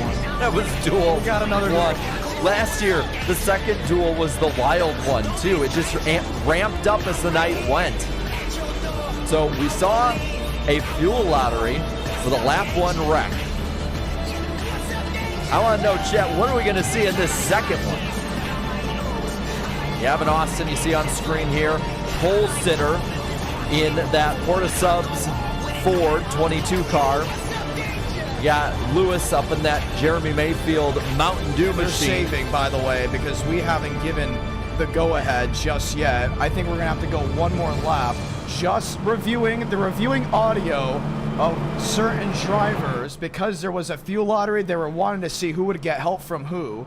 So that's what we're just reviewing right now. We will get another lap around from what we are hearing, and we will get the one to go next time by. And the reason we're doing this is we want to make sure that every single person who is in the main event deserves to be there, should be there, and earned their place there. And that's why you see these guys go in the bottom. Same with Trujillo. And a Monsters Inc. Terry Labonte machine.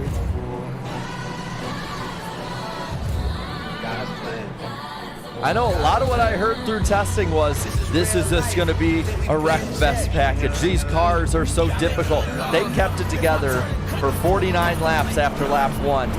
Only for fuel mileage should be the only reason really that any craziness through the pack happened. All clear, drivers, dual 1, top 19 advance.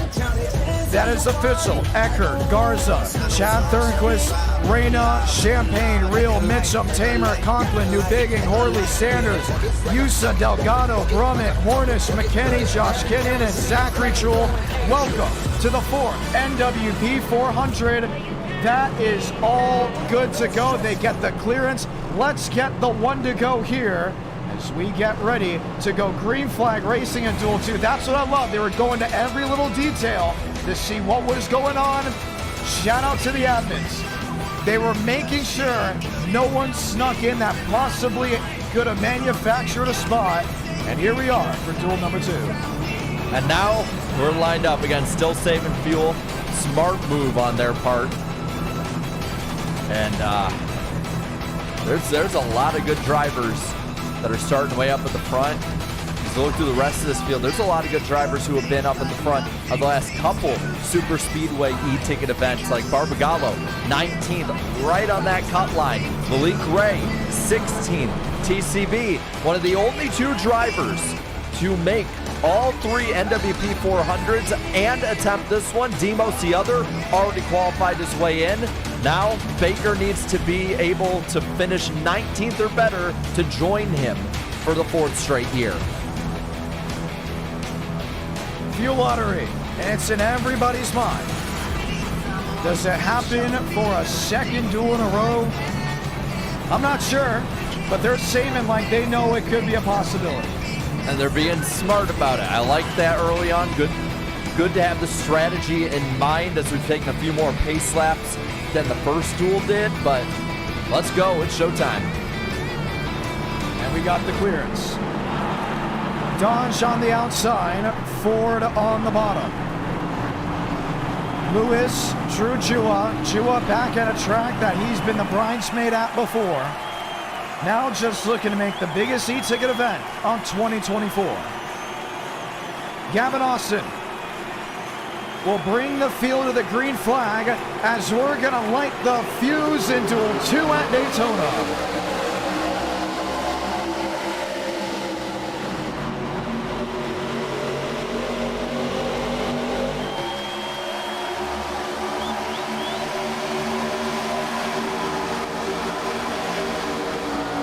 Clean lead through 1 and 2. Ford inside, Drew Jua lines up with Austin. Lewis on the outside with DeAngelis. On that high side, DeAngelis and the Smiling Friends machine pushing Lewis up to the front. High side gets the run just as they did in Duel 1. Lewis takes the lead to 3. You saw Dale Greenwood already peeking to the outside. That was for 11th. Lewis outside, still lined up with DeAngelis. You look to the middle of the field, Yaroslav Donskoy, Skylar Comstock back there in 18, 13, kind of just shuffling around, but they'll make it to the line as Davis Lewis will lead lap 1 in Duel 2. Orderly start among the entire field up front. Looks like everyone's staying in one big pack throughout. Lewis clear for a moment. Gavin Austin on the bottom, and that Mustang gets a huge run, takes the lead for now. He's going to get it, but not for long. I think James Thurston pit start. He's going to get a penalty for that. If I would not be mistaken, Dodge on the outside, Ford on the bottom. They're 2x2. Still 2x2, entering into 3. That bottom is the perfect place to be entering a corner. 3 wide in the middle of the pack. That's Malik Ray. You see him already looking to that outside. I guarantee you what Ray did is he watched Duel 1. He was looking, he was wondering. And we are getting word already. The first penalty, James Thurston, pit starting, is already one lap down. Not a good move to make your way into the main event. We said that before, not to do that. That's just the way it goes, but still 3 wide again. And this time, people going with Malik Ray. It's looking like they're going to leave Comstock in the middle. He's stuck. There's nowhere really to roll for him. Already 2 or 3 distinct groups. Lewis top side with DeAngelis. Jua inside lane with Gavin Austin. And I guarantee you the same strategy's on hand. Here's Carlos Truther. He has been an e-ticket events in times. Who's his teammate? Gavin Gomez, who is on the outside. The idea here is to wait it out. They want to win every single lap, and that's the beauty of Duel 2. You can see the mistakes at hand and say, okay, we need to readjust to make sure we are a definite lock. And Ray and Bomar, top side, actually making some ground up, building up that line a little bit more. Slowly but surely. They're doing a lot better, though, than the rest of the pack. You see, I think that's Trafari bailing out on the bottom. He's going to the back. Way to the inside. He wants nothing to do with this. And Malik Ray, who's just as aggressive of that of a TCB or even a Kevin Champagne. First one to bite, top side, 3 wide, has that of the, I believe the Bomar machine it is, right behind him. 3 wide, 2 rows deep. Now Ray will bail out to the middle. What I've noticed so far is that top side, if you're able to get an opening in that driver you're behind, you can jump up there, get a good run, and get past. But it's not something that you really can sustain without much help. And that's what's been going on. Up front, though, it's Lewis again, this time Frank. Making the move, run up top, trying to take the lead. He's going to get help, and that's the thing of beauty about lane 2, at least early on with the fresh tires. They have the advantage. They're going to continue to have the advantage. Inside lane, I don't see Gavin Austin shoving, and the big difference between this package versus previous Gen 4 packages, you can shove. Now, why is that? The rear end is a little bit more stick to the ground. It's not elevated as much to where you would lift the rear tires off the ground instead of driving for a loop. The cars are a little bit faster, which really doesn't stop the pushing and shoving issue, but they've also have it in a way where the only possible issue with lifting a car off the ground is if maybe there's a 20-mile-per-hour difference. So, John, we saw the first race end with fuel mileage being an issue. A lot of guys might have been saving, but maybe 10 of them were under power when they came across the line. Do you have a strategy? Maybe you just pit halfway through this race, and if a caution comes out, take the lucky dog or whatnot. Well, you got to give it. We went maybe 3 or 4 laps, give or take, under yellow because they were reviewing the Duel 1 finish. We saw over half, I want to say 70% of the field at some point ride the apron of 1 and 2, the apron of Tri-Oval, or even the apron of 3 and 4. So you have to keep that in mind. The only reason I think they were able to go all the way was because in the first lap we had a caution. The ones that made it probably already started fuel saving right off the gun and not reacting to how was there a caution that early. We don't do that here. I guarantee you that was the idea. Oh, caution, put it behind. Where are we? We know we can go all the way. Save, save, save. These guys in that same boat, I'd say everyone's going to have to pit unless we get a caution within the next lap or 2. Well, and up front, pushing, not probably saving anything, is Lyles and Huff. 56, 65, pushing each other to the front in that high side right against Frank DeAngelis. Lyles clears, takes the lead, 43 to go. Now the Beckman boys are up front. Huff there in the Dutch Bros Ford. Inside, that's a Pontiac of the 56. Pushed now by Frank DeAngelis. Gavin Austin, he was up there. He was leading portions of this race, but has now found a home in 7th. Still Drew Jua on the outside lane, the Monsters Inc. Chevrolet looking, shuffling, darting in and out of line. TCB, very aggressive. Do we see him make that 3-wide move? Oh, completely. We totally see that happen. He is one of the most aggressive super speedway drivers out there.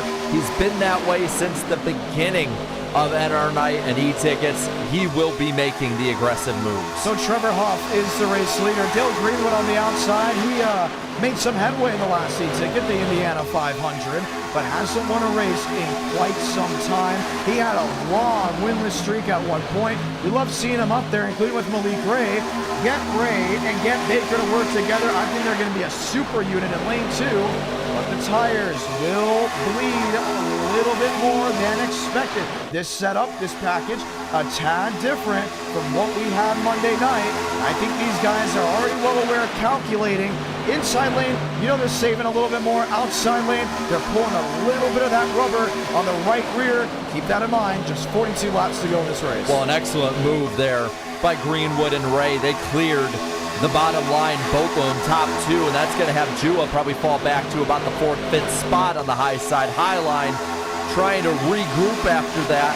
But you're seeing it's a race to the bottom if you get to the front. You don't want to sit up there. You don't want to have the entire race just be waiting on the high side for the bottom line to get the run. You want to clear them, control the race, and that's the, I think, smart strategy that the two of them are playing. You love to see it. This is what we're talking about. Love looking at the live chat, by the way. A lot of loving the camera angles, all the drone shots we have. Well, that's coming from Whiplash Sim Cams. They actually gifted us this for the NWP 400. Andrew, that runs it, he was one of the cameramen at National Fairgrounds Speedway for the Sound Gear North-South Super Late Model Challenge. I was calling the race and he said, hey, I've seen your iRacing stuff. You need any camera packs? I'm like, man, for NWP, I would love to see what we can improve on. He sent us the pack for 4 or 5 hours. I was making minor tweaking adjustments, but man, they came together. I'm telling you guys right now, follow Whiplash Simcams on Facebook, X, Instagram, including if you want to maybe have a shot at getting these beautiful shots. They do such a great job. Once again, Whiplash Simcams, the best cameras on iRacing. New race leader Malik Ray back to turn 3. And he's going to be right up in front of Drew Jua down low. Greenwood gets the run, two of them side by side. Ray has the edge for now, though. He's loving what he sees. He's up front. He is making his second e-ticket start if he can transfer through the duels. First one was the California 500, and a lot of people loved how he raced. They said, please come back. We love you in this community. He saw the opportunity for the NWP 400. He said, might as well make a triumphant return. Drew Jua is lined up with them, and I guarantee you, he looked at some of these drivers in the duels, and like every driver, they want, oh, I can trust you. I can't trust you. I can trust you. I definitely don't trust you. You're a maybe. You're my best friend. That is very, very common. You know who I trust to make his way forward and has in this race from way in the back? Zach Todrup. You see him there in the Duncan 54, up in the top 10 from, I believe, outside the top 20. Great at these super speedway races, showing it once again, battling Frank DeAngelis for a top 10 position. From upstate New York, one of those Toyotas. He hasn't made too many starts this year. Did race the Alabama 500, but nothing to brag about when it came down to racing up front. He's back in an event that he has loved since the dawn of it, taking the green flag. Up front, still battling for the lead. That high side getting a really good run. Malik Ray about 3/400ths over Greenwood. Greenwood getting absolutely pushed down the backstretch, but Malik, he's going to shut the door. He's going to hold on to it. You looked all the way back. Look at this single file train.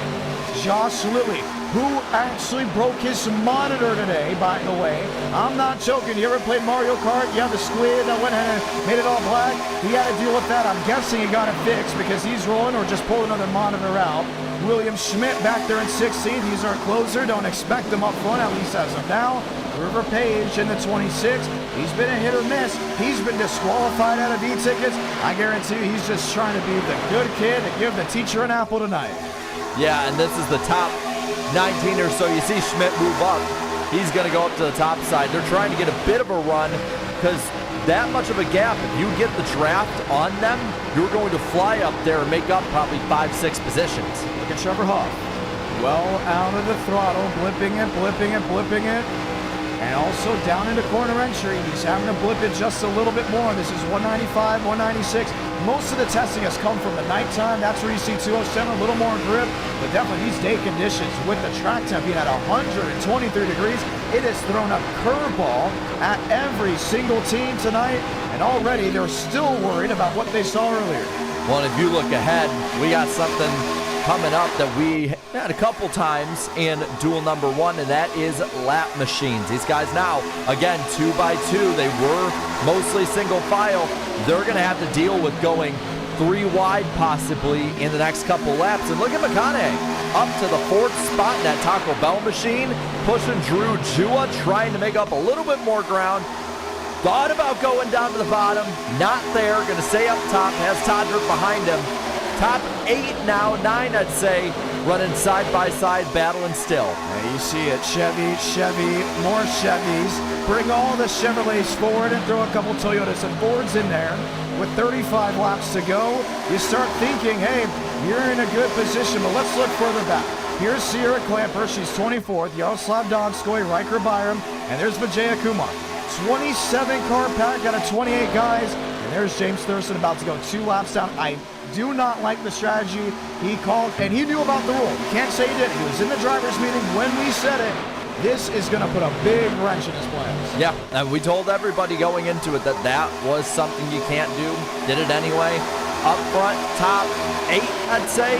Keeping it all double file, single file behind them. They're sort of lining up, either saving fuel, playing it safe, whatever it might be. And there is the 4 car. They're coming right up on him. Going to go 3 wide. They're going to have to, coming off turn 2. You see Baker riding on with him. James Beaumont. Toe-to-toe with Zach Tondreff. Inside goes James Thurston. He's got the last on the possibly the last machine in line. And he's going to want any shot of maybe not going another lap down.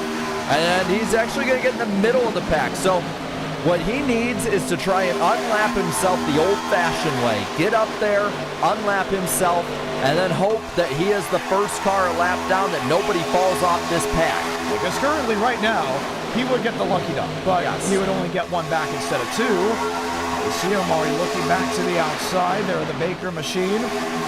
He's got to do it the old-fashioned way. I think you're 100% right, and I guarantee you that's what he's thinking. He's going to get help from Todd. So while everyone else is running to be consistent with Jacob Malone, Drew Jua, Malik Ray, get ready for the 4. He's going to be one of the first guys to take it 3 wide. Yeah, and being this far back, being 2 laps down, this early, he has to be aggressive. Every lap has to be raced like it's the last lap. He has to throw those blocks, and that's going to throw a wrench into the strategy of a lot of these guys. If anyone goes with him, he's in the wall. Yeah, he's going to lose a lot of speed off that one. That car did not turn off turn 4. Tondreff will lay back. You still got Dominic Barbagallo there in 12th. The Los Polos Hermanos Dodge. You start seeing more guys. The outside lane is not coming in at all. 1, 2, 3, 4, 5, 6, 7. Maybe 9 guys on the outside, while 20 plus are locked in on the bottom. Yeah, and I think that's partly a strategy move too. Got to conserve your stuff, whether it be fuel, tires, just energy that you have to do that. Look, you just got to stay on the bottom. Look at this run by Riker Byram up top. Yeah, you can tell they are saving inside, and that's why Byram would easily move the outside lane forward with now Data Carlos Truther up to 13th. His teammate Gavin Gomez back to 16th. They're all sized up 2 by 2 with 31 laps to go. And look up front too, Thurston trying to get that lap back. He has it for now. He's got to be clear. Bomar drafting with him. He needs to clear and then just control the pack. Block back and forth like you're the leader. The caution comes out. As long as you're not it and don't cause it, you get the lucky dog. It's going to be tough to see.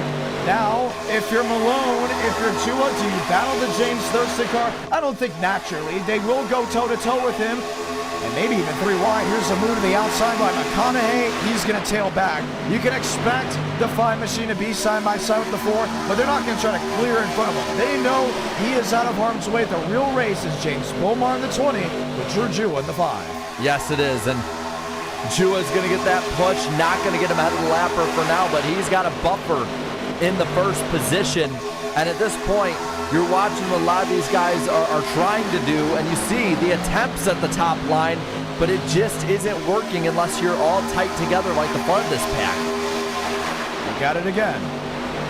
Drew Jua outside lane, tied up there with Malik Ray. Ray, just a little bit of a tap. I don't think Ray fully knows that you can't slam the back end and make it work, but he is going to get him out in front of the 4. A big thing we saw it at the shootout, we've seen it in testing. You still, even with the way that this package is, cannot bump each other, cannot slam each other in the corners. It will cause an accident. They're playing it smart, playing it safe for now. Coming to 29 to go. Zach Tondreff up to 4th. Last win, that was Michigan, I believe, back in 2022. The winless drought continues. You see a lot of underdogs in here. Sierra Clamford up to 12. Gavin Gomez, Gavin Austin have dropped outside the top 20. But Ray on the outside. I think Ray and Spencer Burns are both going to fall in the same category. Great drivers that led a bunch of laps, but there is no way some do not wait it out to see if they can just coast across the line to make it into the duel. Well, and as we get towards the halfway point of this race, I mean, you look back, this is the area of the transfer. They're way out of the gas. So there is a fuel lottery in play. The second fuel lottery of the duels. We didn't have this last year, if I'm not mistaken, when it was the same amount of laps. No, because I think we had more accidents because the Gen 6 that we raced last year was so unstable in the draft, and they were so aggressive with it. It was sort of new the way that it was all set up. Whereas this year, especially in the second duel, they know what to expect. There wasn't a fuel lottery in the first duel last year like this year. There's Riker Byram. And he's not fully in the gas. He could have easily been up to 200. And you just see Frank DeAngelis riding that outside. And they also have to think about this mind game a little bit. I want to ride around. I want to hold on. But you don't want to go when everyone else is going, because then you have to fight the same way others will. I think DeAngelis' idea here is, I want to be 11. I'm going to give myself 6, 7 car buffer, give or take, maybe 5. So when they try to leapfrog me with 5, 6 to go, I can then say, I can save a little bit more. I can be a little more conservative. Oh, I'm only 3 to the good. Let's go all out. I don't know about a bit of a buffer, because let me quote Benny Parsons. He's going somewhere. He's going up to the front, up to P8. I think he wants to catch all the way back up to that 81 and have a ton of buffer room, so that way you save to the end and you can defend. Tondriff outside with Malik Ray. McConaughey. And just lined up, back in tow. Drew Jewell will get to the line. Daytona's been his golden egg. He almost won the 23 Daytona 500. He almost won the 24 Florida 500. He's showing why he will be a favorite come Tuesday for the 24 NWP 400. Yeah, he should be seen as a favorite. We didn't talk about him earlier because he's like right at the edge, right at the bottom of that favorites list, right at that top maybe of that second tier list. He's got to break through, win this event. Malik Ray right ahead of him. But Drew Jewell has been smart. He led the most laps in the Florida 500. So he has done everything but win.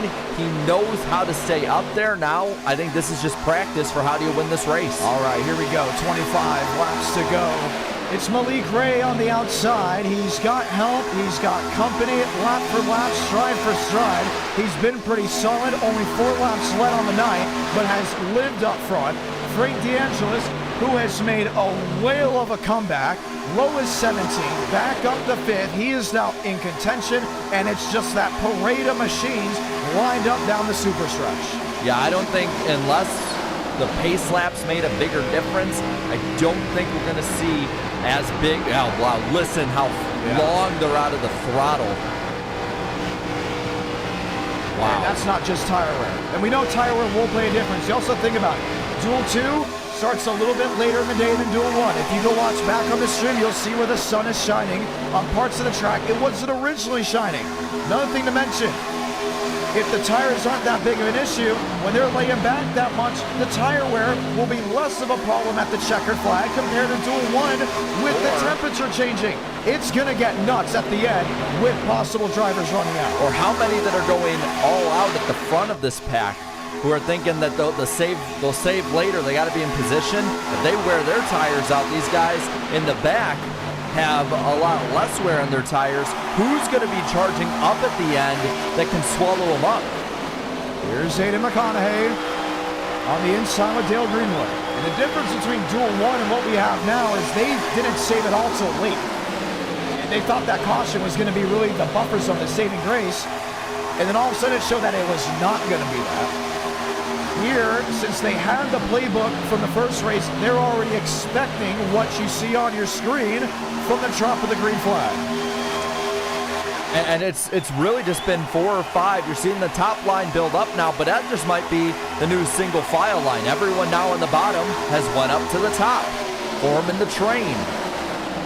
Carlos Struther, Connor Trafari, Riker Byram, Sierra Clamper. She gets her way down to the bottom, though, in that purple machine. 17th, right inside. If you're looking, though, up front, they're still pretty racy. Oh, they are. I'd be interested if we did a in-car with Malik Ray, how long if he's off the throttle. Let's listen in. So 193, you can see him blipping. Remember, he also hit the wall earlier in the race, so I wouldn't be surprised if he's just thinking of a buffer zone. Oh, he's going all out here. Let's listen to Jacob Malone. He's in an area where he for sure will be lifting. No, he's not lifting at all. So some of these guys may be thinking that they could be in the clear. They could, but you don't know. No one knows. 21 to go. Duel 2 has flown on by, a beautiful crowd watching back at home, and it's always something about the duels. I talked with other drivers. They said, John, the Indiana 500 was great, but there was something special about single car qualifying. John, every time we do the duels for NWP, the main event is great, but there's just something about being there for the duels. Honestly, I believe that because when I go to Daytona, I love the truck race. I love Xfinity, and it feels special, different compared to the 500. These guys have so much on the line, and everyone watching back at home has a treat. 3 wide, 1 in the middle. James Thurston, he is 2 laps down, trying to fight his way to get 1 lap back, and then the lucky dog. Desperately trying to get ahead of the leaders. Hope that caution comes out. He makes the move now, right underneath Ray. Very, very close if he's ahead of him or not. He's trying to clear him and hope that there's a caution back there, but with 20 laps to go now, it's getting less and less of a likely option. There's Dale Greenwood. He's on the outside with Malik Ray, still the conga line from about 10th on back, waiting, watching. Who's at the end of that? Pravin Vijay Kumar. He sits 27th. Davis Lewis, who was up front of the race at one point, he sits 26th. Gavin Gomez outside looking in. TCB, first driver out of the transfer. He's going to be the linchpin on any move. They're going to be single file, might have a bit of a train to start with for now. But when they're ready to go, when somebody needs to make a move, that 25 is the one you need to watch. When they need to go, he'll know. Oh, Bleak, that was Malik Ray. 19 laps to go. Give the lap to James Thurston on the inside. And if this goes caution-free, James Thurston can think that he started on pit road for why he didn't make it. And it's an unfortunate incident because you know why he started.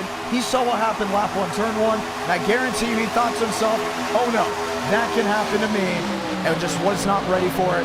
This is the position he has put himself in, and look at this. Top 6, 2x2 within the main group, trying to inch away from 7 and 8. But the other thing, he's going to be last in this race. He's going to be on the outside of the LCQ. That's right. He's going to start tail of the field unless something happens and happens quick. And he's got to go up against Spencer Burns. Because remember, Burns did not make the show. He had a pit. And that's going to make us size up an amazing LCQ. Yeah. Because we do have big names in there. 2 years in a row that Burns will be in there, but now with less than 18 to go, they move back up to the high side of the track, at least most of them do, and you're seeing this line is getting more spread out through the pack. You're seeing gaps between each line, different strategies maybe, but also maybe different handling cars. This is Trafari. You look a little farther back. Now let's get on with River Page. He's not maxing out the RPMs at all. He could easily break a 7.6. We've seen it before. 200, 201, just listen. Yes, the blip of the throttle. Well out of the throttle. So they're still in save mode. I didn't have Fuel Lottery rain on the notes at all. I don't think anybody did. It wasn't discussed in speed weeks. It wasn't discussed in practice. The big talking point was the cars sticking to the ground. Greenwood left out to dry up top. If anyone wants to go with them, they can. But if he doesn't have an opening, they're single file all the way back to 27. Oh, they're going down pit road. And they're all coming in. It's the land rush. Tondrift smokes up the tires. Don't speed. And they were going to go to the... Oh, contact in the back. They're 3 and 4 wide. And around goes the 81. The 81 machine around. Y'all hear Rodriguez? John, some of these guys didn't save it all, but some of them were pitting from the beginning. How many of them that are out right now, looks like it's the top 13, how many of them can make it to the end and trap a lot of these guys who didn't save? That's going to be tough. Here's Zach Tondrift. He was involved in the issue. A lot of splash and go from drivers in front. No drafting help, though, for the 54. Does anyone come this time? No, they don't. And they are going to try to go the rest of the way. Trevor Huff, race leader, James Thurston. He's still trapped a lap down. But if they lap anyone else, too, anyone else falls off the pack still, he could still make up spots on the rest of this pack. This is going to be tough for guys like Yaroslav Donskoy, River Page, Tyler Comstock. Gavin Austin, who was in the middle of that scrum on pit road, has damage. You see it on the right front of that 22 machine. Yahir Rodriguez is in. Riker Byram, I believe he came in. He was speeding or overshot the pit stall. Here's Drew Jewett. Here's Malik Ray. Here's James Bomar, Frank DeAngelis. Tondriff would be the last one in the transfer spot. And guess who picks up the draft? That's Gavin Austin. But look at that damage. That will make a bit of a difference. But he needs to stay on this draft. They need to get him up there. I know they're saving, so he should be able to. But I believe on pit road, we'll see the replay here. They were 3-4 wide, very disorganized. And that's where you saw the issue. So you see them all off the corner, come onto pit road. Too. Yeah, you see that. I mean, you're seeing some of them. I don't think some people knew that there was. So watch, right up at the top. Right over the 93, that's where Gavin Austin is. Oh, Riker Byram. And Byram didn't start slowing down until, Look at Frank just avoiding having to speed. The 25. And there. Carlos Truther trying to get back onto pit road. That didn't cause the issue. DeAngelis lifts Tondriff off the ground. And then you saw everyone else go to avoid. McConaughey, just one of the drivers involved in it. We stay green, but this is going to shuffle everybody up. 13 to go. How much fuel do you got? So now it's the top 11 out there. Vijay Kumar, 11 seconds off this pack. If he has drafting help, he needs to stay with it. If not, he can get swallowed up by the rest of the field. There's Zach Tondriff. Here's Aiden McConaughey, now back in 19th. Tondriff and Gavin Austin were able to leapfrog past them, and here's Carlos Truther in 21st. Greenwood in 20th. This is the first one out. Main pack up front. This is the top 10. Top 10 of this race, saving fuel, trying to make it in off of strategy. And you can hear that they are not full throttle. No. They're maybe 80, 75%. Well, and I think that the interesting part will be to look at the intervals between Drew Jewett, Malik Ray, and the rest of this pack. 2 cars drafting versus this pack. Listen, John, since we picked this pack back up, the 5 and 48 have made up a full second and half a lap. That is going to be big to see. They could easily catch their way back around. They're tandem drafting to make it up. I worry about the engine though, Malik Ray. He's going to have to get some air on it. And they're coming up on another pack here. They're going to, I think, go to the high side. This is Greenwood. This is a 25 Baker. These were the drivers that came in with them, but either they got caught speeding or they had a huge amount of damage. Talk about a strategy just blown up. What they need to do is draft up, hope there's a caution, get your lap back, whatnot. We're now sitting with 11 laps to go. And Malone shuffled out of the lead. Donskoy takes it. You're starting to see this. Trevor Hoff. No, they're doing this. They don't want to leave this line. That's the issue. I think it's going to be a huge Jenga collection because what's going to happen is this line is going to tumble and fall, and they could very easily lose shot at the win and maybe shot at transferring. Drew Jewett and Malik Ray are going to catch this pack one way or another. Whether a caution comes out, whether it's just off pure speed, they are crawling around this racetrack. But what I'm seeing out of the 46, you need to get in line. There is no way to save at this point. I mean, look at it. 182. This is a 2024 Daytona 500 if I've ever seen. Top 10 inching around this racetrack. 5 and 48 based on the way that they're going right now should catch them close to the white flag. They're caught up in that pack though, 3 wide. Jua outside with Malik Ray, Carlos Truther on the bottom. Now what these guys have to worry about is if that main pack does make it to the white flag, who runs out of gas? Because I think they can leapfrog if, and I mean if, they are still within the same lap distance. McConaughey is one down, Truther is one down. No, they're going to have to hope for them to come to pit road. I think they're going to. They're going to, some of them are going to have to go to pit road. 3 wide. Oh, this is going to get really iffy. They straighten it out, though. Smart move by this entire pack. And now you have Jua, Malik Ray. They're leading this pack up. 11th and 12th. You see the interval. 9 laps to go from 18 to 17 and a half seconds and half of the front straightaway. Every straightaway, they're picking up a full second on this group. And how fast are they going now? 180? The pacing train that is currently leading this race. Bob's letting them by. 182. And you can just hear the difference. It's insane how different everything is. Back to Bomar, full in the throttle. Back to Zach Todrick, full in the throttle. Baker, nearly clocking 200. They can easily unlap themselves from that main group. It is not over for the drivers just outside the cup line. No, it is not. And you got to watch what this group does, because they are going probably 10 miles an hour faster than those up front. Smoke up front, probably one car incident, no caution. 13 seconds. It was 17 a lap ago. They are going to catch and pass. Hard damage to the left side of her machine. It may have been a single car incident. They did not throw the caution. Now Trafari, they're getting slower and slower as the laps wind down. This is insane. I have never seen this. Forget the playbook we had earlier. It's well out the door. These guys will not pit until they maybe see the checkered flag. 175, he bails from the front, goes to the back. Now it's Page taking the lead. River Page in that Dr. Pepper machine. 173 on the straightaway for Trafari. And that interval down to single digits for Drew Jua. Now, where is Malik Ray? There they are. They're catching them pretty quickly. They're not going to be worried about winning. This is going to be a tandem draft race for the win. You're going to have to see if maybe, just maybe, they can stay out long enough before McConaughey, Baker, and Truther. Those are the new guys that are racing. Projection-wise, they're going to catch them. The top two is going to catch them, find a way around.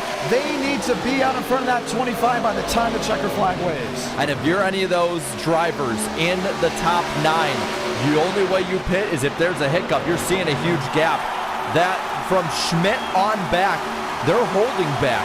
They're going slower and slower. 5 seconds, I believe, in the next lap or two. By 5 laps to go, this group will be past the current leaders. See him, you see him right there. It's going to be right this moment. Give it a lap or two. Look at this, 200 miles per hour. Here's Trevor Huff, 180. That's a 20 mile per hour change. Malik Ray, Drew Jewell will be on the scene, no doubt about it. As long as we go green, they will fight for the race win. It's all about, can they be in front of that 25? And does anyone in that front group, you shouldn't make a move to block, but does somebody just get antsy, not think that they can make it in front of them? Oh my gosh, they're coming up on them so quick. This is insane. Page to the outside. And this is where it's going to get hairy for Drew Jua, for Malik Ray, and the rest of these guys that can make it to the end. Look how quick they are just slicing through this pack like a hot knife through butter. Remember the ending to the movie Cars? How the speed difference was? I'm telling you right now, Carlos Truther is going to run that thing till it blows. He needs some of these stragglers to fall apart.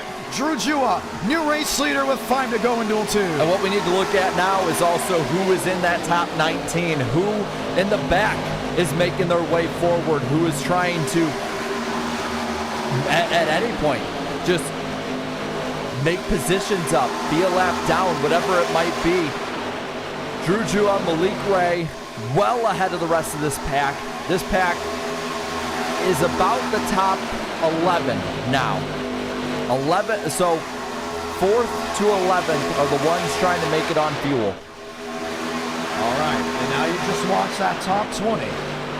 Full to go. Updates, Sierra Clamper, 28, 3 laps down. She was involved in the incident in the grass. They did not throw it. Yahir Rodriguez, 2 laps down. Ranker Byram, 1 lap down. They did not throw it because it wasn't an issue that would have impacted the race. Let these guys run the strategy the way it is. And I can tell you one thing. If they don't make it to the end, I'm talking these guys, these stragglers right here, they can probably think that we went 1 lap more than we probably should have, just so we didn't restart the race with the 1 to go. Or should I say start Duel 2 with 1 to go down the backstretch. And this is 5th to 11th. Up front, dicing it up still. These guys, they're all good to go. They can all make it to the end. We got the top 15 on screen right now. Top 19 make it in to the main event. Watching the battle for the race lead, but we also have to watch 5th on back. And the 25, Terrell Baker in that main pack up front. he will be, no, he's a lap down. He's the final transfer spot over Dale Greenwood. Where is Greenwood?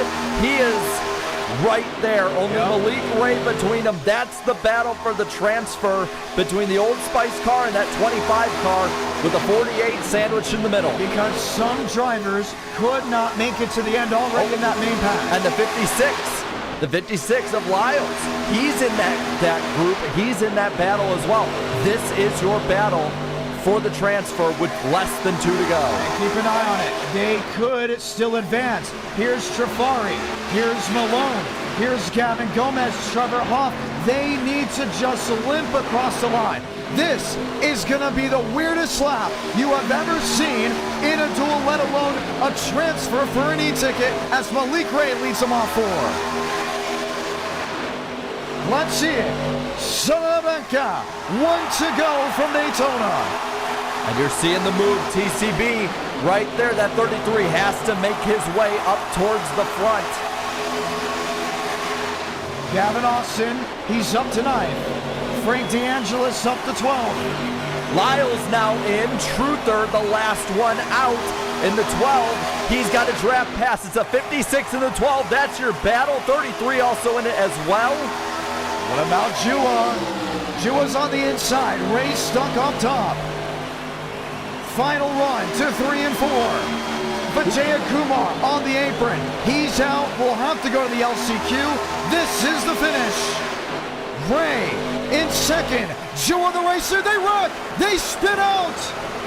Truther slides. Drew Jua victorious in duel 2.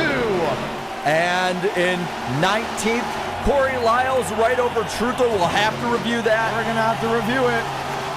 And here they all thunder back. Trevor Hoff. Gavin Gomez. Are they out? We'll see. They're going to make it. Now remember, these drivers were on the lead lap. Gomez will make the show. Baker, 1 lap down. Remember, they're still full in the gas because they still have to finish. They were also 1 lap down. No, if the leader gets their line, you're locked. Correct. You're locked in that position. But now we have to review because that is going to change everything.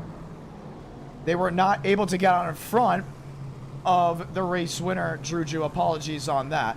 Maybe added some confusion to it. 19, let's check back on it because, that's going to change some things up big time. What exactly unfolded at the end of duel 2 on caution 3. And then we have the shootout where things are going to change big time. Malik Ray. You can say welcome to the show, no doubt about it. Waiting to see if that's what it's all really about right now.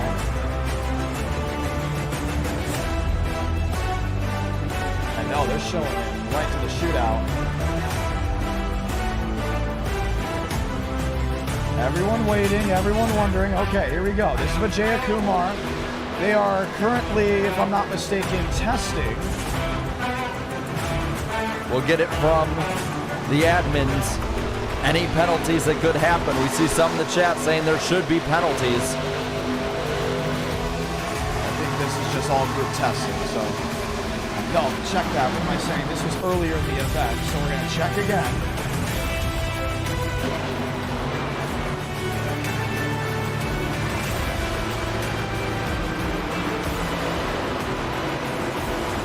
Here's Aidan Walker. Okay, this is the LCQ. Maybe went too far back on what we were checking. They are going to review the Carlos Truther situation. All those drivers must be on track. And they're saying don't even worry about it because Carlos Truther caused the wreck. So Carlos Truther was the root cause of the incident. And he's not happy. Okay, so maybe we should review it just for his sake. Because they're saying he caused the wreck. This was the finish. He's on the outside with Baker. That's on him. That's on him. That's all on him. He got squirrely out of the corner. I think he would have made it. It would have been close. And that was the difference. That car that went by on the to the line there, right ahead of him, that was the difference. Yes. 100%. We will delay the green. This is the shootout. Check that. This is the LCQ. Last chance qualifier for those asking in the chat.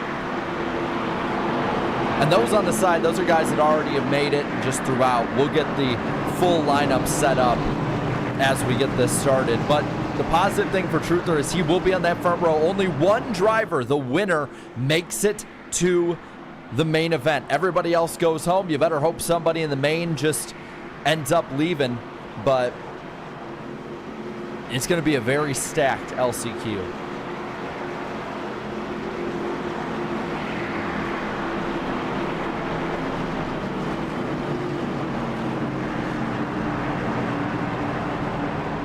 Getting everything set up.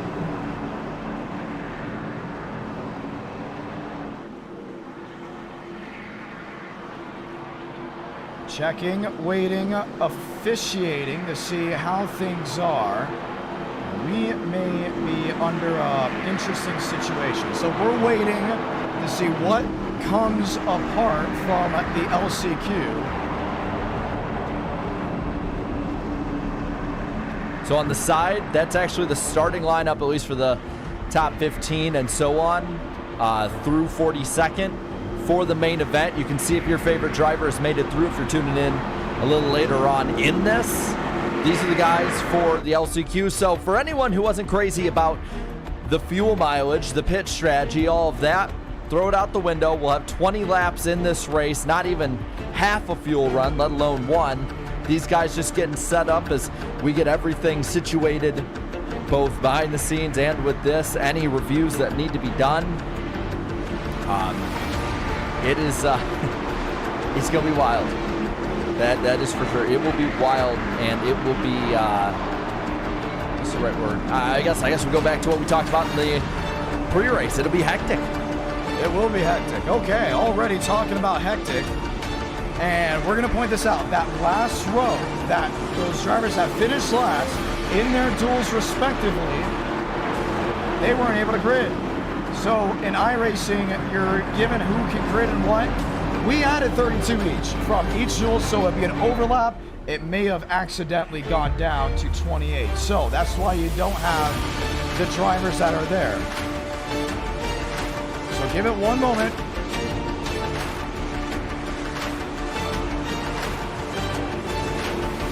Chevy Dodge. You're remembering this lineup the way it is as of the moment. Well, left side of your screen, you can see where the starting grid for the NWP 400 would be.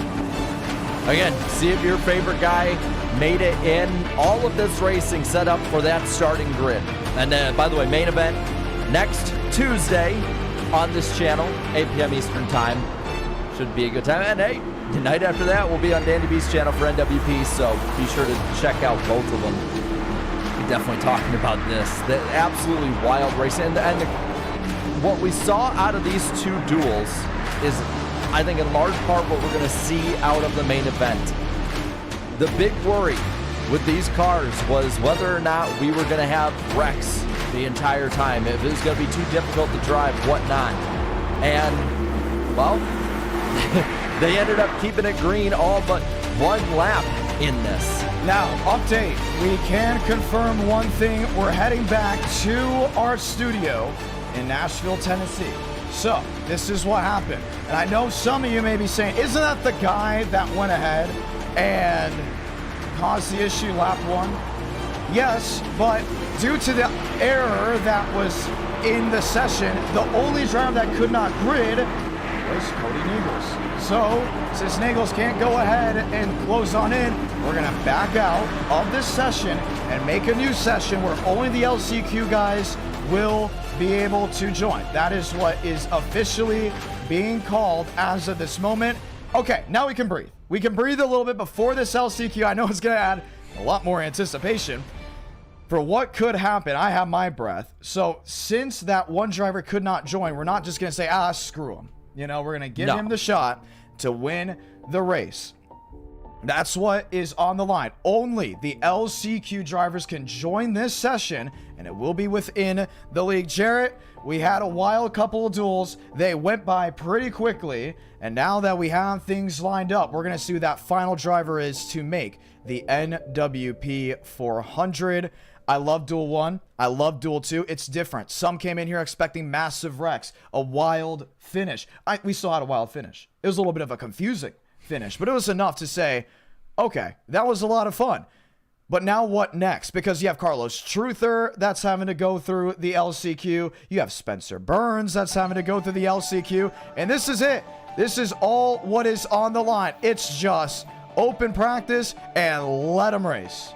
And there are a lot of really, really good drivers that compete for every e-ticket. Only one of them can make it. And if we have an upset, we have a lot of good drivers that can't make, but that is something that is unique to this event compared to just about any other e-ticket event we do, is the fact that nobody is safe. It doesn't matter if you came in here and you're a Cup Series driver, or if you come in here for the first time and you're 16, it's your first e-ticket event, first big iRacing event ever, doesn't matter. You're not safe going in. You have to go through the same thing as every other person, no guaranteed spots. And this LCQ, we're going to see that on full display. Last year, there were 4 positions that you could get in the LCQ for the final 4. That is not the case. Now you are competing against 19 others to be Mr. Irrelevant. That's what it is. We will confirm the session is up. It's the same temperature, the same time, the same everything. All we're doing is just making sure those drivers are in. Once those 20 drivers that missed it are in, that will be our call to go ahead. They have remembered what the starting grid will be. So we're going to hold you just a little bit longer. Nothing over the top. And we will be ready to go. Matter of fact, it's the same time length from what we're seeing that they will have to go ahead and rock this world. Session is up, and the 20 drivers can now enter on in. You know what? We had a pre-race show for the duels. I guess this is now our pre-race show for the LCQ. Who makes it, who misses? Oh, that's tough. That's really tough, and I think I have my guy. Carlos Truther does not make the show. I'm going to say, I don't think Carlos Truther makes the show. I'm going to disagree with you. I think he does. I think he has a chip on his shoulder after that. He did not like how it ended, even if it might have been on him. I think he goes out there and proves everybody wrong. I think he's going to be top 5, for sure. He's going to be up there, giving it 110%. But I just worry about what happens stride for stride, toe-to-toe to the checkered flag. That's where I give the advantage to Spencer Burns. And I know he is just the other side of the book every single week. Spencer Burns goes from MVP to totally geek the next day. And it really just depends on what he is today. And he was MVP, but just on the strategy point. I think Spencer's got locked in. He's got tunnel vision. He's going to do great things. I say Burns advances. He, I believe, won the LCQ last year in a photo finish. So he could be that guy. I'll say this. There's somebody in the back, too. He was in the back of the first duel. Got into that early wreck. Abraham Vila. Really? He's somebody to watch. And that is true. He didn't have the opportunity at hand that all these other guys had, but it is 20 laps. So from the strategy we saw in Duel 1 and Duel 2, that's out the window. This is just full on go. But this is a desperate one. This is all out from the beginning. You know that fuel mileage, unless, I don't know, if we have 15 green-white checkers, is probably not going to be in any way the equation. You're going to have people take themselves out. But you got to be go time from the beginning. This is not one that you just wait in the back because, 10 cars crash out and I'm going to be 10th on the restart with 5 to go. Now I got to make my way up and have a Dale Earnhardt-like heroic comeback through there. Can't do that. That's the big challenge for him. But I think if anyone can, he can. Okay, hey, your field's ready to be set. And that is the cool part about what we have right here. This is it. And they're all loading on in. They're coming on. They're ready to roll. 20 drivers. That is it. Case, set, in point. Very strong field, too. Yeah. Vila. I believe Aiden Walker. I think some of these guys maybe joining that aren't in it, not knowing what's going on. But I don't know. I don't think Aiden Walker made it. I think he had to come to pit road. That strategy was so confusing that I'm glad they know. They'll know for sure. Tyler Tinsley, he's been in this position twice now. Spencer Burns, remember, he advanced last year from the shootout. Riker Byram, that was one that you thought early on that he'd be really good to make it in. Cody Nagels, if you didn't show up Monday, you don't know how good he is. No. Boys, really just case point blank, you don't know the Cody Nagels we got to see. Because we got to see an absolute stud. The only problem is what happened down in turn 1, abysmal. And that, I'm telling you right now, is going to really hurt the reputation point on drivers. We are getting ready to see how the rest of this show rolls. Upload in the paint schemes. Let's get ready to go green. Oh, man. Take a deep breath now because you're not going to be able to breathe again for another 20 laps or more maybe. But let us know in the chat. We see all of you. Who is going to be the one that makes it into the event? And I see in there some thinking we might see an Austin Dillon move. We've proven tonight we've been more strict on We will be strict about it. That's the big thing. We already saw with Carlos Struther. The second you saw the rack, under review. Yep. 100% under review. And that's the thing about the NWP 400. Yep. We already mentioned this. We'll mention this come Tuesday. If you wreck someone for the win, it's really hard for me to take a win away from someone that crossed the line first. You just lost all your respect from the driver's standpoint, probably the viewer's standpoint if you do it. But you also lose the cash prize, the $600 as of this moment. To you lost it. You give it really to second on back. So keep that in mind. It's going to be very interesting to see what comes out of what we have. I'll say this too. I think that Chase Schaffer, he was running up front a ton in his duel. Got stuck because of strategy. He's somebody else to watch in this race. A lot of people who are very strong are now stuck here and unfortunately are going to be out of the main event. We are waiting, we are watching, we are seeing who those drivers are, the final ones to join. And we are sitting. So once again, for the ones that have yet to join, that are in this race, we have backed on out. Everyone that has made the LCQ can join up now into the LCQ session that we have. 20 drivers. The only thing is they have 5 minutes to go ahead and join. Now, if they don't join in the 5 minutes, that is it. And we're also hearing that some of those guys had to reset their PC due to issues. So this is a saving grace, and it came from Abraham Vila. Vila was having technical issues for the LCQ. If he makes it, he can thank that we had an opportunity to reset. We did not reset because of him. We reset because of underlining issues. In spite of him. In spite of him. And the drivers are all lined up. They're ready to go. The ones that are here, and they're getting ready to do battle. Tyler Tinsley, Sierra Clamper. Sierra Clamper is in a must-win situation. James Thurston, let's just go one at a time. Talk with Thurston. He was the only driver kicked from Speedway practice because he wasn't taking it to the extent of what we were doing on the tire test. We said, you got to go. You're not helping the tire test. You got to head out here, mainly because he was wrecking drivers, and it wasn't a good look for him. And that took him out of all the testing that he had the opportunity from. Missed the start. Duel goes caution-free. You know James Thurston is looking down the barrel and saying, this has got to be a win, because if I don't win this, ooh, that's going to sting. Oh, and if he doesn't make it, I mean, think about this too. I mean, it would be, one, carelessness on his part. Right. Which is why he wasn't in it. But two, that's the second winningest driver in NR missing this, and it's on him. He did not execute in really any way during his duel leading up, as you said, and he might have to pay the price for it because he's going to start at the best halfway through the pack, right in the middle of the maelstrom of issues. Yep. So it's going to be a very, very, very difficult hurdle to overcome for a lot of these guys starting towards the back. I'm a little worried about Chase Schaefer. He missed the show and should have been in there.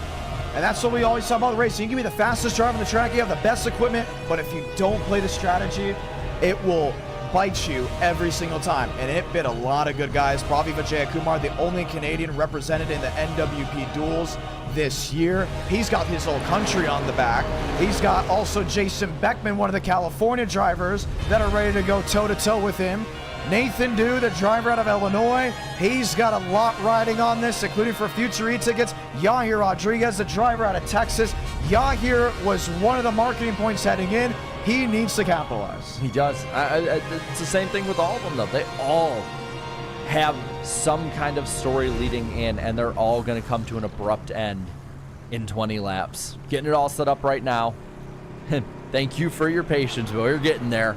They're lining them all up. And we appreciate the viewers for their patience. That is massive how you guys have been able to sit around. You want to see who that final driver is. This is going to be big.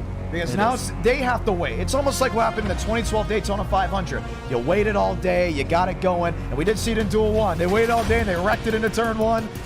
These guys are now just sitting in their car, they're sitting in their rig, and they're saying, let's go. It's time. 1 minute, 30 seconds remaining until we line them up to go green. This is the shot to advance. Drivers that have won multiple races in NR Night in America are in here. Drivers that are chasing that top spot, that have been in this position before, or maybe have never been in this position before, are in here. Aiden Walker, he should have been in, and he has a Celsius car. It's crazy to think only one's going to transfer. Can you believe that? I can't, because a lot of them do deserve to be in. A lot of these drivers were in last year, but minute left, and we're going to get it on going. But look who they laughed at. They laughed at Ethan Eckert saying, you made it in the shootout, congratulations. He won Duel 1. He won Duel 1. Ethan Eckert, big time win for NR Night in America, proving the doubters wrong in the number 18. And then what happened? Other drivers that they said, they weren't going to do very much. What about Trafari? Didn't Trafari come to the shootout?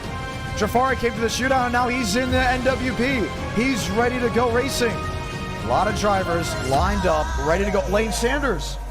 Where did Lane Sanders finish by chance? How about into the NWP 400? Those guys that came from the shootout very much deserve to make it in off of what they had coming apart. 15 seconds till we go trackside, race fans. And all that waiting is now coming to a close. This is it. This is now. Welcome to round LCQ.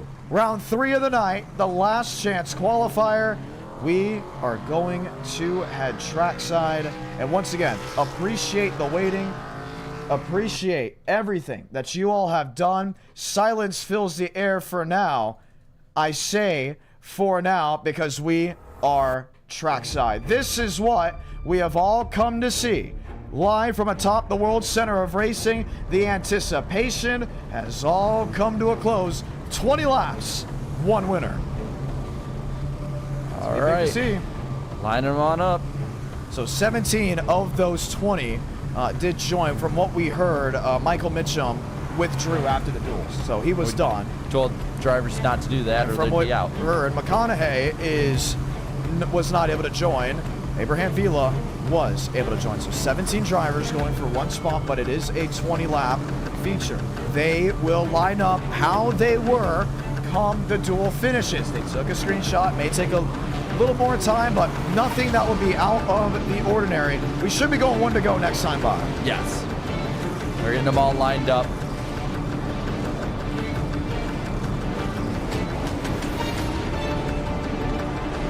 There they go. All lining them up, 2 by 2.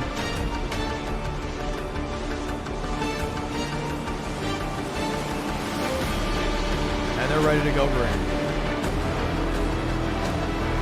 James Thurston, Abraham Vila. Locked in, ready to go. Spencer Burns, you see him there. And to let you know, Mubik is in the race. I know some have asked, some are wondering. He actually was supposed to join as a viewer. He accidentally joined as a driver. For the ones that don't know, it's just muscle memory. Shade around the racetrack. What's the weather difference? Okay, track temperature, a lot cooler. It's not the 125, it's 90 degrees. That's going to play a big difference here. We will play the wait and see game. All these drivers lined on up. They're getting the last call. This will be the 1 to go next time by. 1 to go next time by. Carlos Truther We lined up on the outside of row number 1. Will Shack to his inside. And we're ready to find out who those final 20 drivers are that will advance into the final driver of the 20 will advance into the NWP 400. Back where we were just a year ago. Let's go ahead and say those magical words. God, speed, drivers, you are go for throttle up. Chevy and Dodge, front row, Carlos Truther, everything is on the line. As soon as we go green, that lineup on the left-hand side of your screen will go to the order they are. Just for anyone questioning, clearing that up. This will be your starting grid. Exactly how it was come the finish of their duels respectively. If you were farther back in your duel, you're farther back in the pack. You're up front of your duel, you're up front. For a lot of those drivers that are up front, they were either the first one out or the first one in. Time to go green, race fans. Because one will make it, the rest will go home. Lights off, top of the pace car.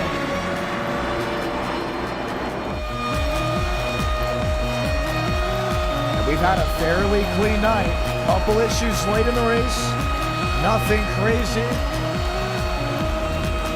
One incident really early. What does Will Shack do? Honestly, try to stay where he is at all night. But I don't think we're going to see a flag-to-flag clean race. If we do, I will give props to every single one of these drivers. But I see aggression taking hold of a lot of them.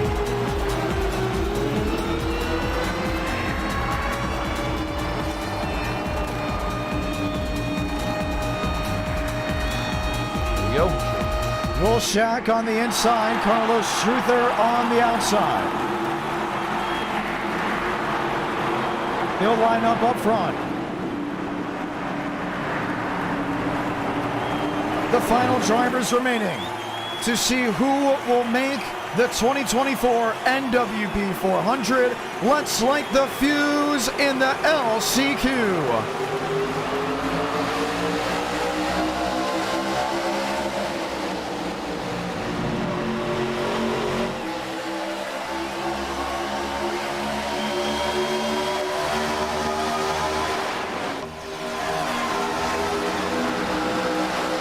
Truther, top end lunge, help from behind. That's the 93 of Aiden Walker.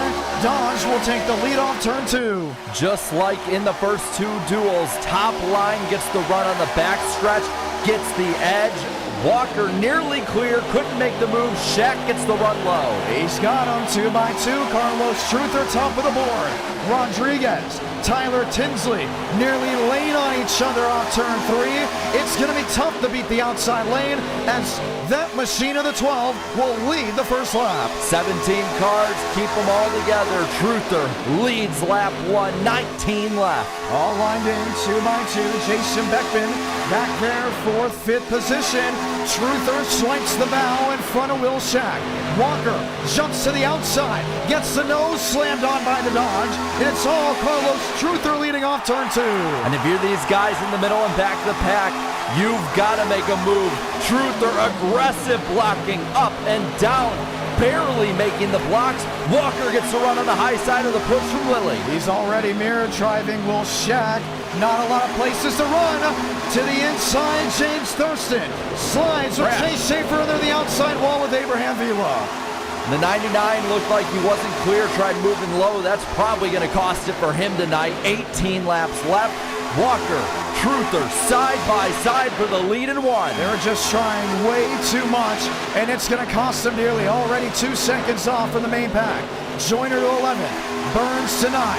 Aiden Walker outside running the Celsius 93. It will get him the lead down the super stretch. And a big lead at that. He has the option to go down in front of Truther. doesn't make the move. Lily does instead, barely makes it. Vijay Kumar on the high side in fourth leads that top line. It's going to be a game of inches. What you have, it has to be on the line right this moment. Walker 93, that's to the inside. Josh Lilly in the Red Bull to the lead with 17 to go. Huge push from Truther up to second. Can he make the move? Doesn't make it yet, stays behind him. The 09 right with him, looks to the high side. Lilly doesn't have the drafting help. He's gonna get the lead onto two. Well, the shadows have worked long and wide. Tyler Tinsley up to fifth. Longtime racer in Daytona America. He's got company at hand. He also has the Spencer Burns machine behind him, all lined in 2 by 2. Dropping back, Klemper, Schaefer, Nagels, outside looking in, coming to 16 to go. 12-car pack leads it. 4 more stragglers trying to catch up, but up front, side by side, dead even at the line between the 97 and 12. Lilly would have had it. Blackton trying to just hold on.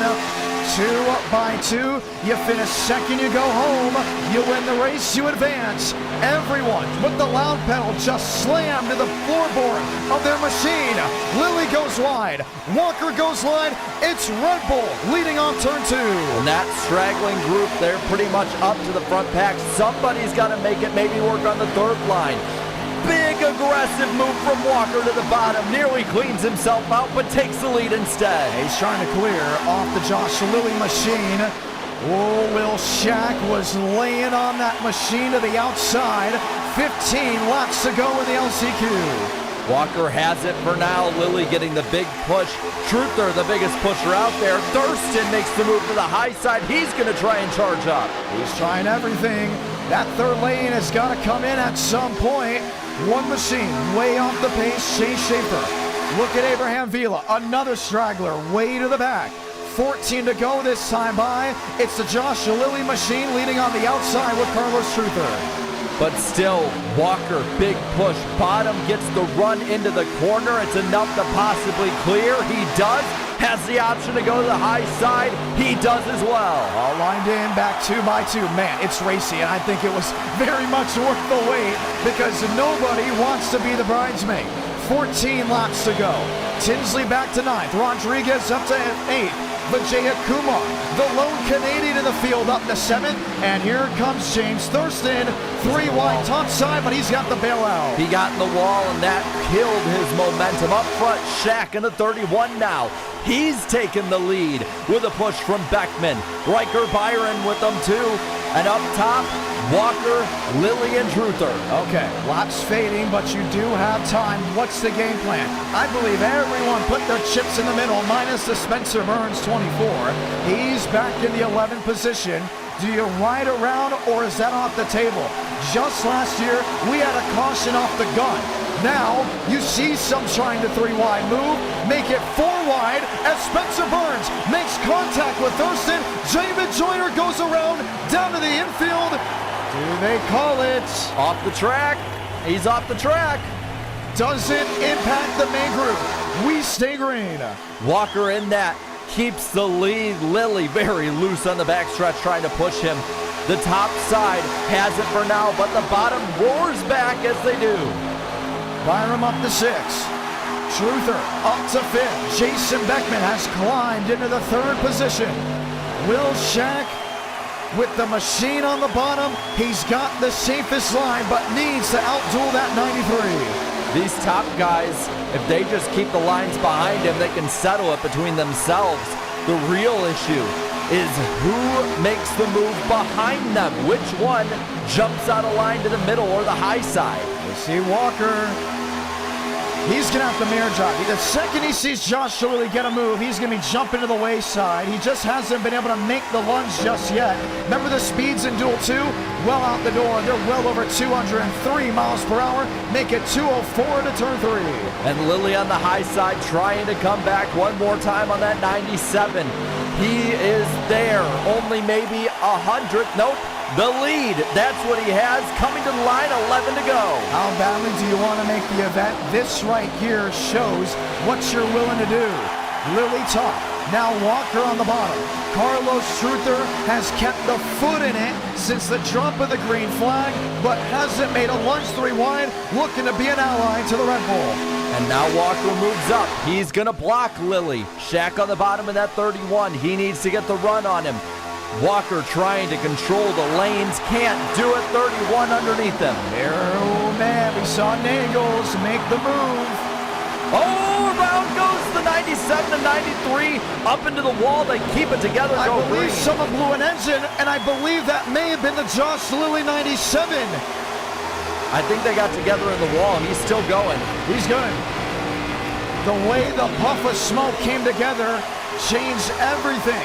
Look at how they are stride for stride, spread on out with just 10 laps to go.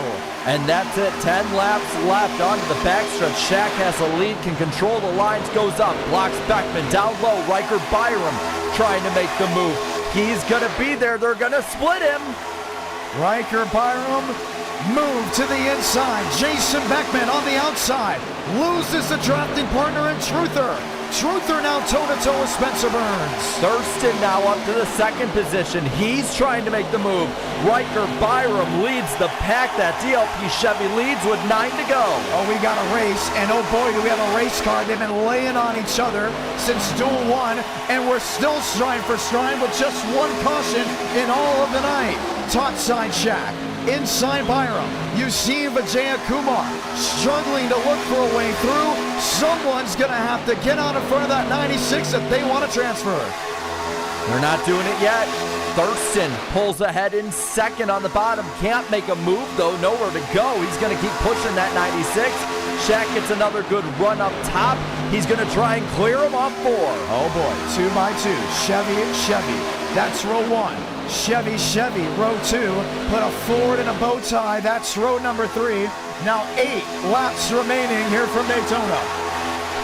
They're side by side up front still, but no one can really get rid or ahead of the pack. They can't get rid of that competition. Vijay Kumar on the high side, that 09 car, up to the 4th, 3rd position.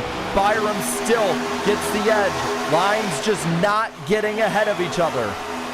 And here's Will Shaq. He got the shove from Vijaya Kumar. Gets the nose, gets the car. Pravi Vijaya Kumar shoots the gap and takes the lead to turn 4. Takes the lead and now coming to 7 laps to go. He has some room. Byram looks underneath. Can make that move under the yellow if he needs to. Doesn't do it yet. Laps fading away if you're just tuning on in. It's rush hour from Daytona. This is the last chance qualifier. You win, you transfer to the biggest e-ticket event of the year. You finish second. You watch from the grandstands. Shaq top side with Beckman. Byram inside with Vijaya Kumar. Now Vijaya Kumar goes top to shut the move from the 31. Musical chairs at 205. Oh, Shaq gone. He's been shuffled from the pack. Now it's Beckman leading the high side. 31 in the wall. He's out of it. 2 by 2. Vijaya Kumar is going to have to mirror drive if he wants to win this race. The next 6 laps will be the longest 6 laps of anything he has raced in on iRacing. Chevrolet just littering the front half of the field with 6 to go. He keeps it together, but Beckman, he's got the huge push from Truther. Takes the lead on the high side, coming to 2. Everyone's heart is racing, getting ready to pound through their chest because it's go or go home season in NR night. 3 wide look. Beckman and a Truther. Truther goes around right in the middle of the field and the caution will wave. Yahir Rodriguez. Aiden Walker. They're still crashing in 3 and 4. Tyler Tinsley. And you knew it was coming. At some point, these two were about to go a lap down. What a save for Joyner and Schaefer. We'll have a dash to the checkered flag. I mean, what it looked like, at least from the backstretch views, it almost looked like everyone sort of went for the same space at once. Yep. So Beckman, Vijay Kumar, Thurston up there, maybe maybe contesting up there. Nagels and Burns, the top 5. Then Duke, Lampert, Byram, Walker, Shack, and Lilly. And now it's just a question of who cycles out where, who has the damage that'll hold them back. Man, it is now a wait and see moment. Let's watch back. So Truther in the 12, I think was the first one I saw go sideways. Whether he got just into Beckman. Yeah, and that just sent him into the rest of the pack. Look at Riker Byram, rear end well off the ground, but I don't see anybody with race-breaking issues. There was maybe Truther. Look at the damage to the nose. There's also a lot of damage, I think, to Nagel's car. At least from the front, it looked like both ends were really hit. Tinsley up in the wall after some pretty decent damage. Watch again. This is full saw. Tyler got into Nagels. Oh, man, up and into Sierra. Good save on her part. Okay, now it's a wait-and-see moment once again. They have calmed it back. This will be a 2-lap dash to the checkered flag.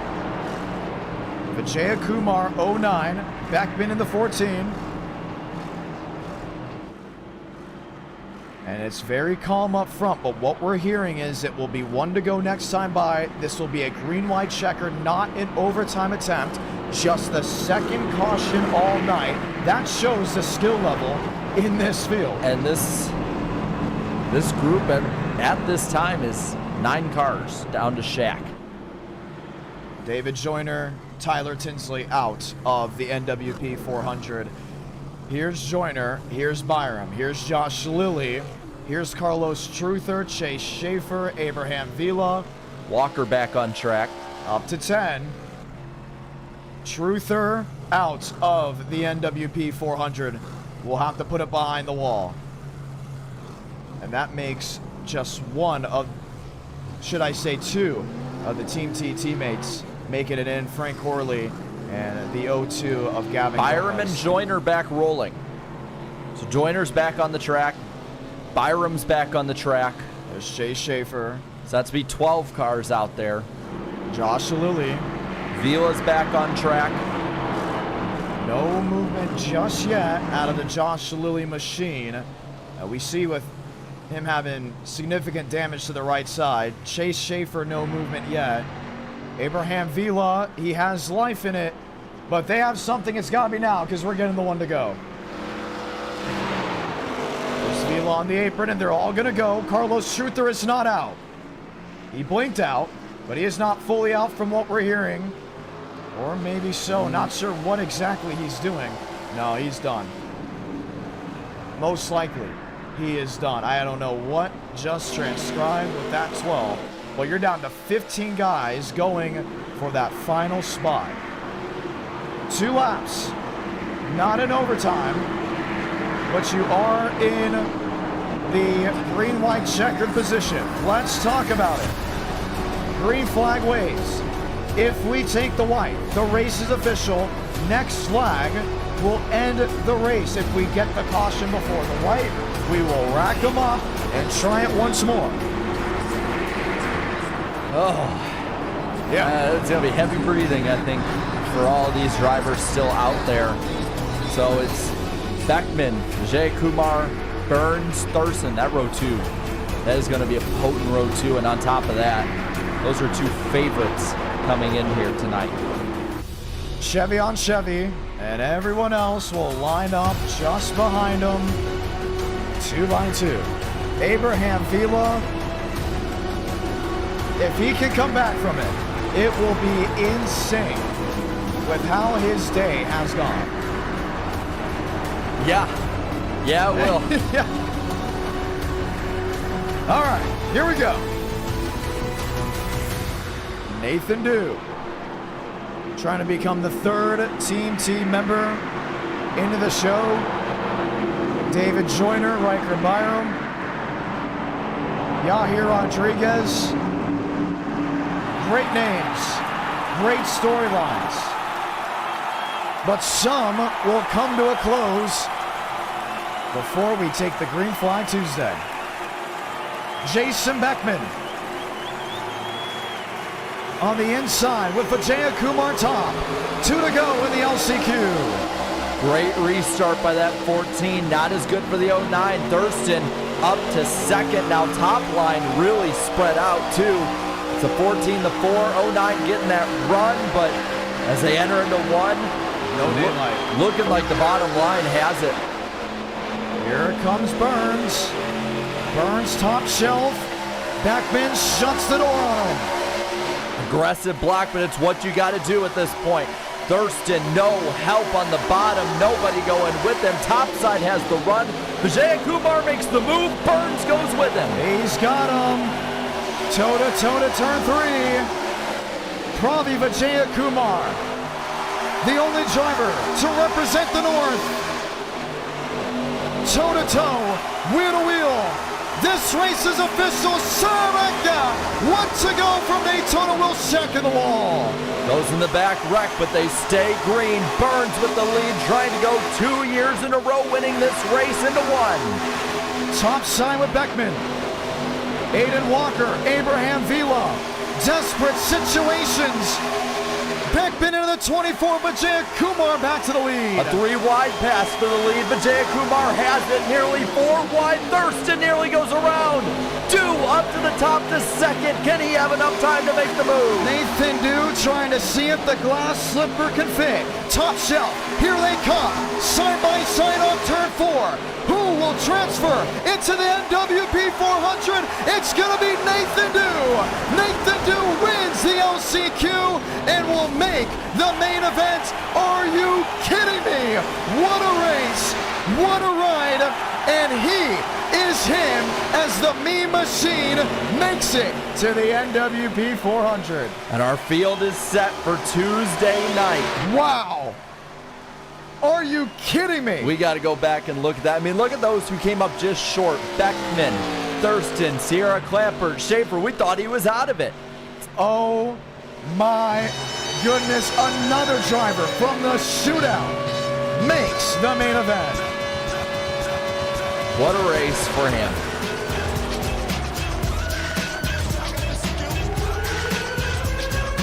His first win at NR Night in America. And he's going to burn it down from the looks of it. There he goes. That meat car will start shotgun on the field, but it's going to be in it. And that's what matters.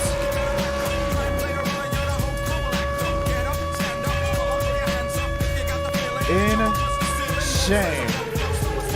And we have to watch back on the finish.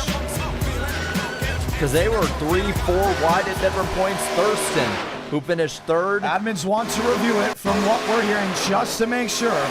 Unofficially, Nathan Dew will make it in the Dew crew. Wow. So Beckman makes the move. They get together, bounces ping-pongs off of Vijaya Kumar. Dew down to the bottom. Now, if this caused a crash, he would have been up for review, but it didn't. It did not cause the wreck. Per rule, I think he's good. The 1 and the 14 got together here too, and you see everyone goes 3 wide. He makes the move on the high side over Vijaya Kumar. Vila makes the move. Walker, see, if Walker wasn't there, Vila has this race. They all get together, and that's what causes the crash.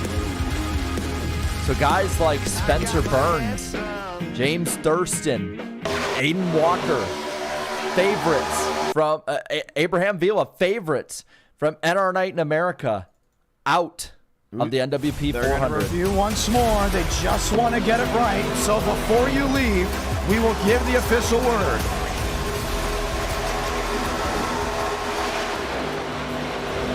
Coming to the white, he did have a little contact, a little ping-ponging. He was about 7th or 8th on the board here.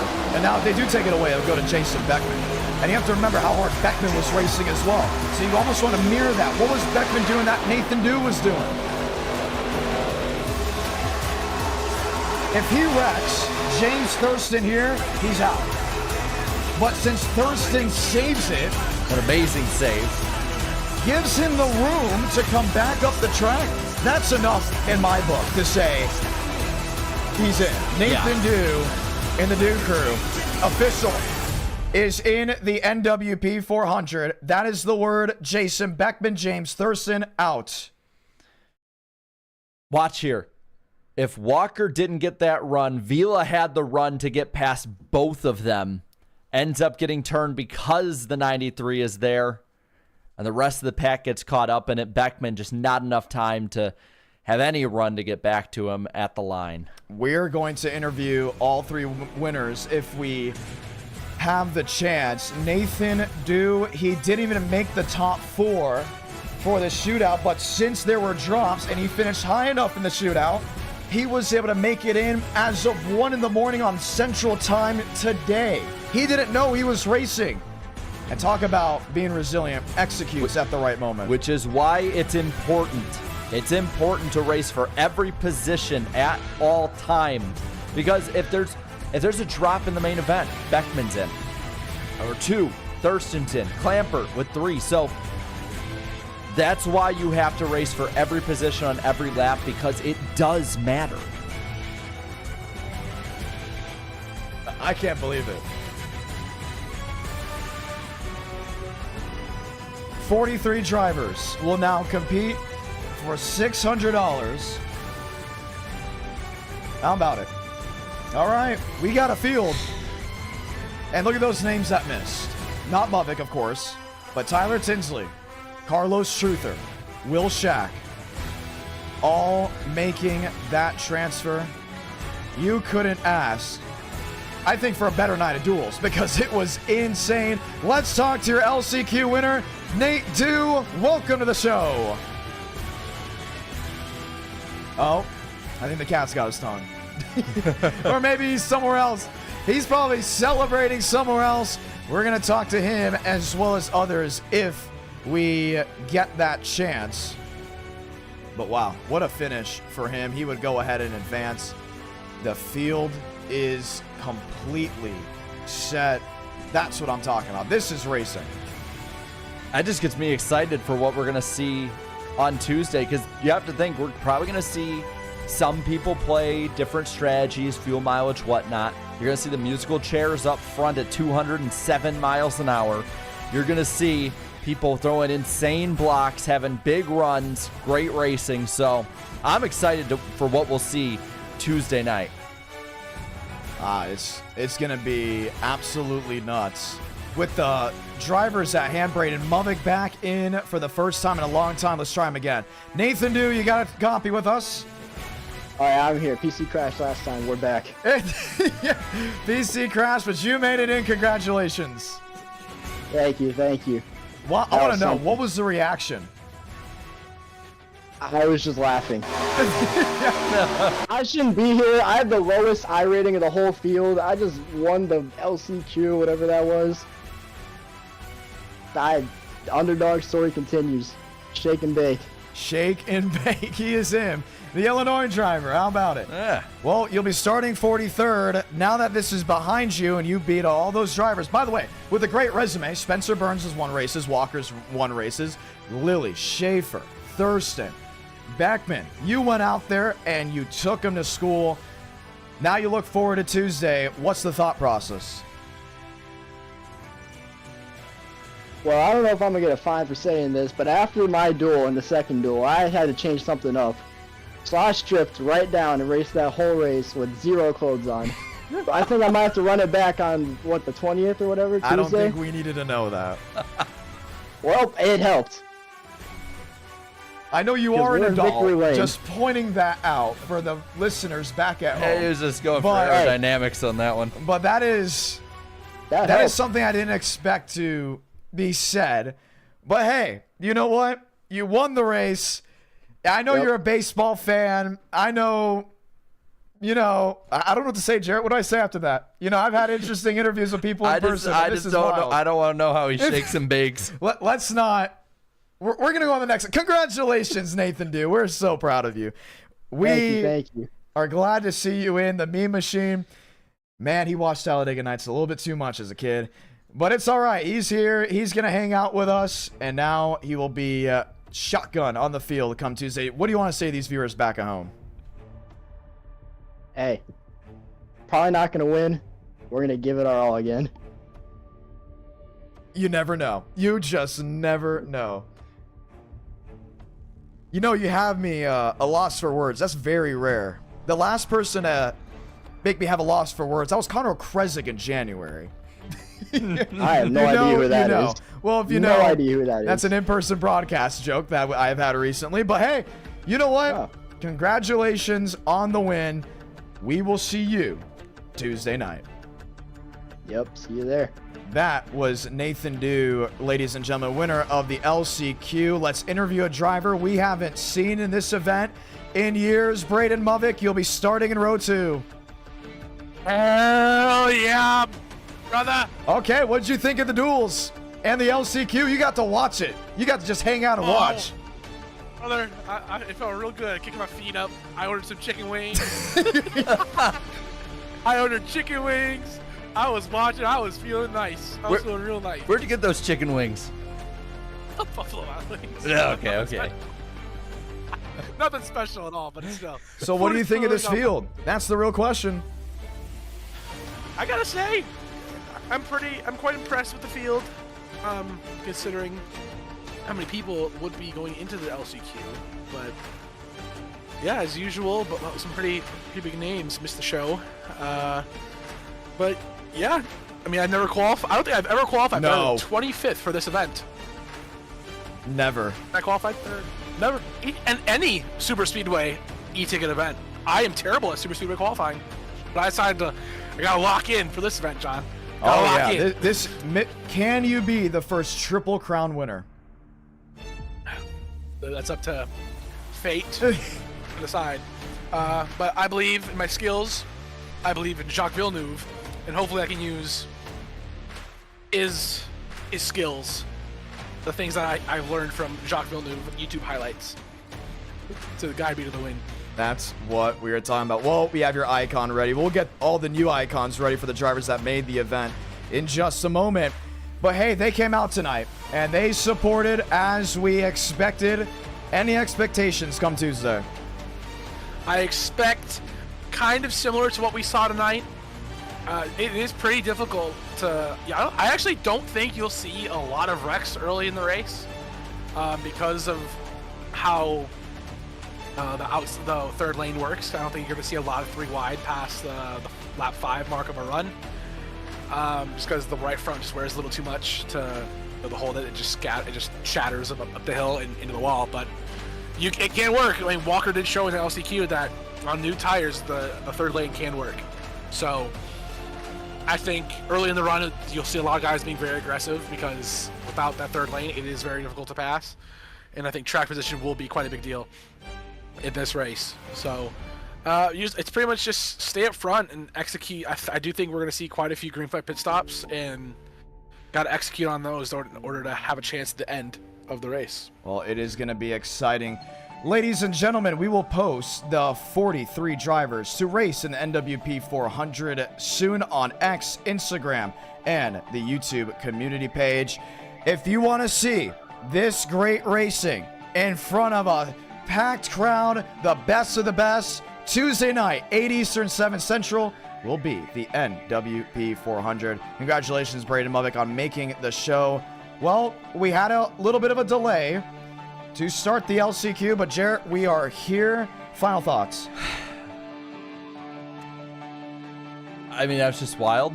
From the racing itself to post-race chicken and nudity. I mean, it's just absolutely insane. Every bit of it. This is why you can't miss a single moment before the race, during the race, after the race. And we got 160 laps of this on Tuesday night. I'm excited. Like, I want it to be Tuesday night. Like let's get through Michigan weekend really quick and just get to this race. Yep. It's going to be exciting. I want to go ahead and give a shout out to Vexil for dropping down the hot pass. Gara Buki for dropping down the 10.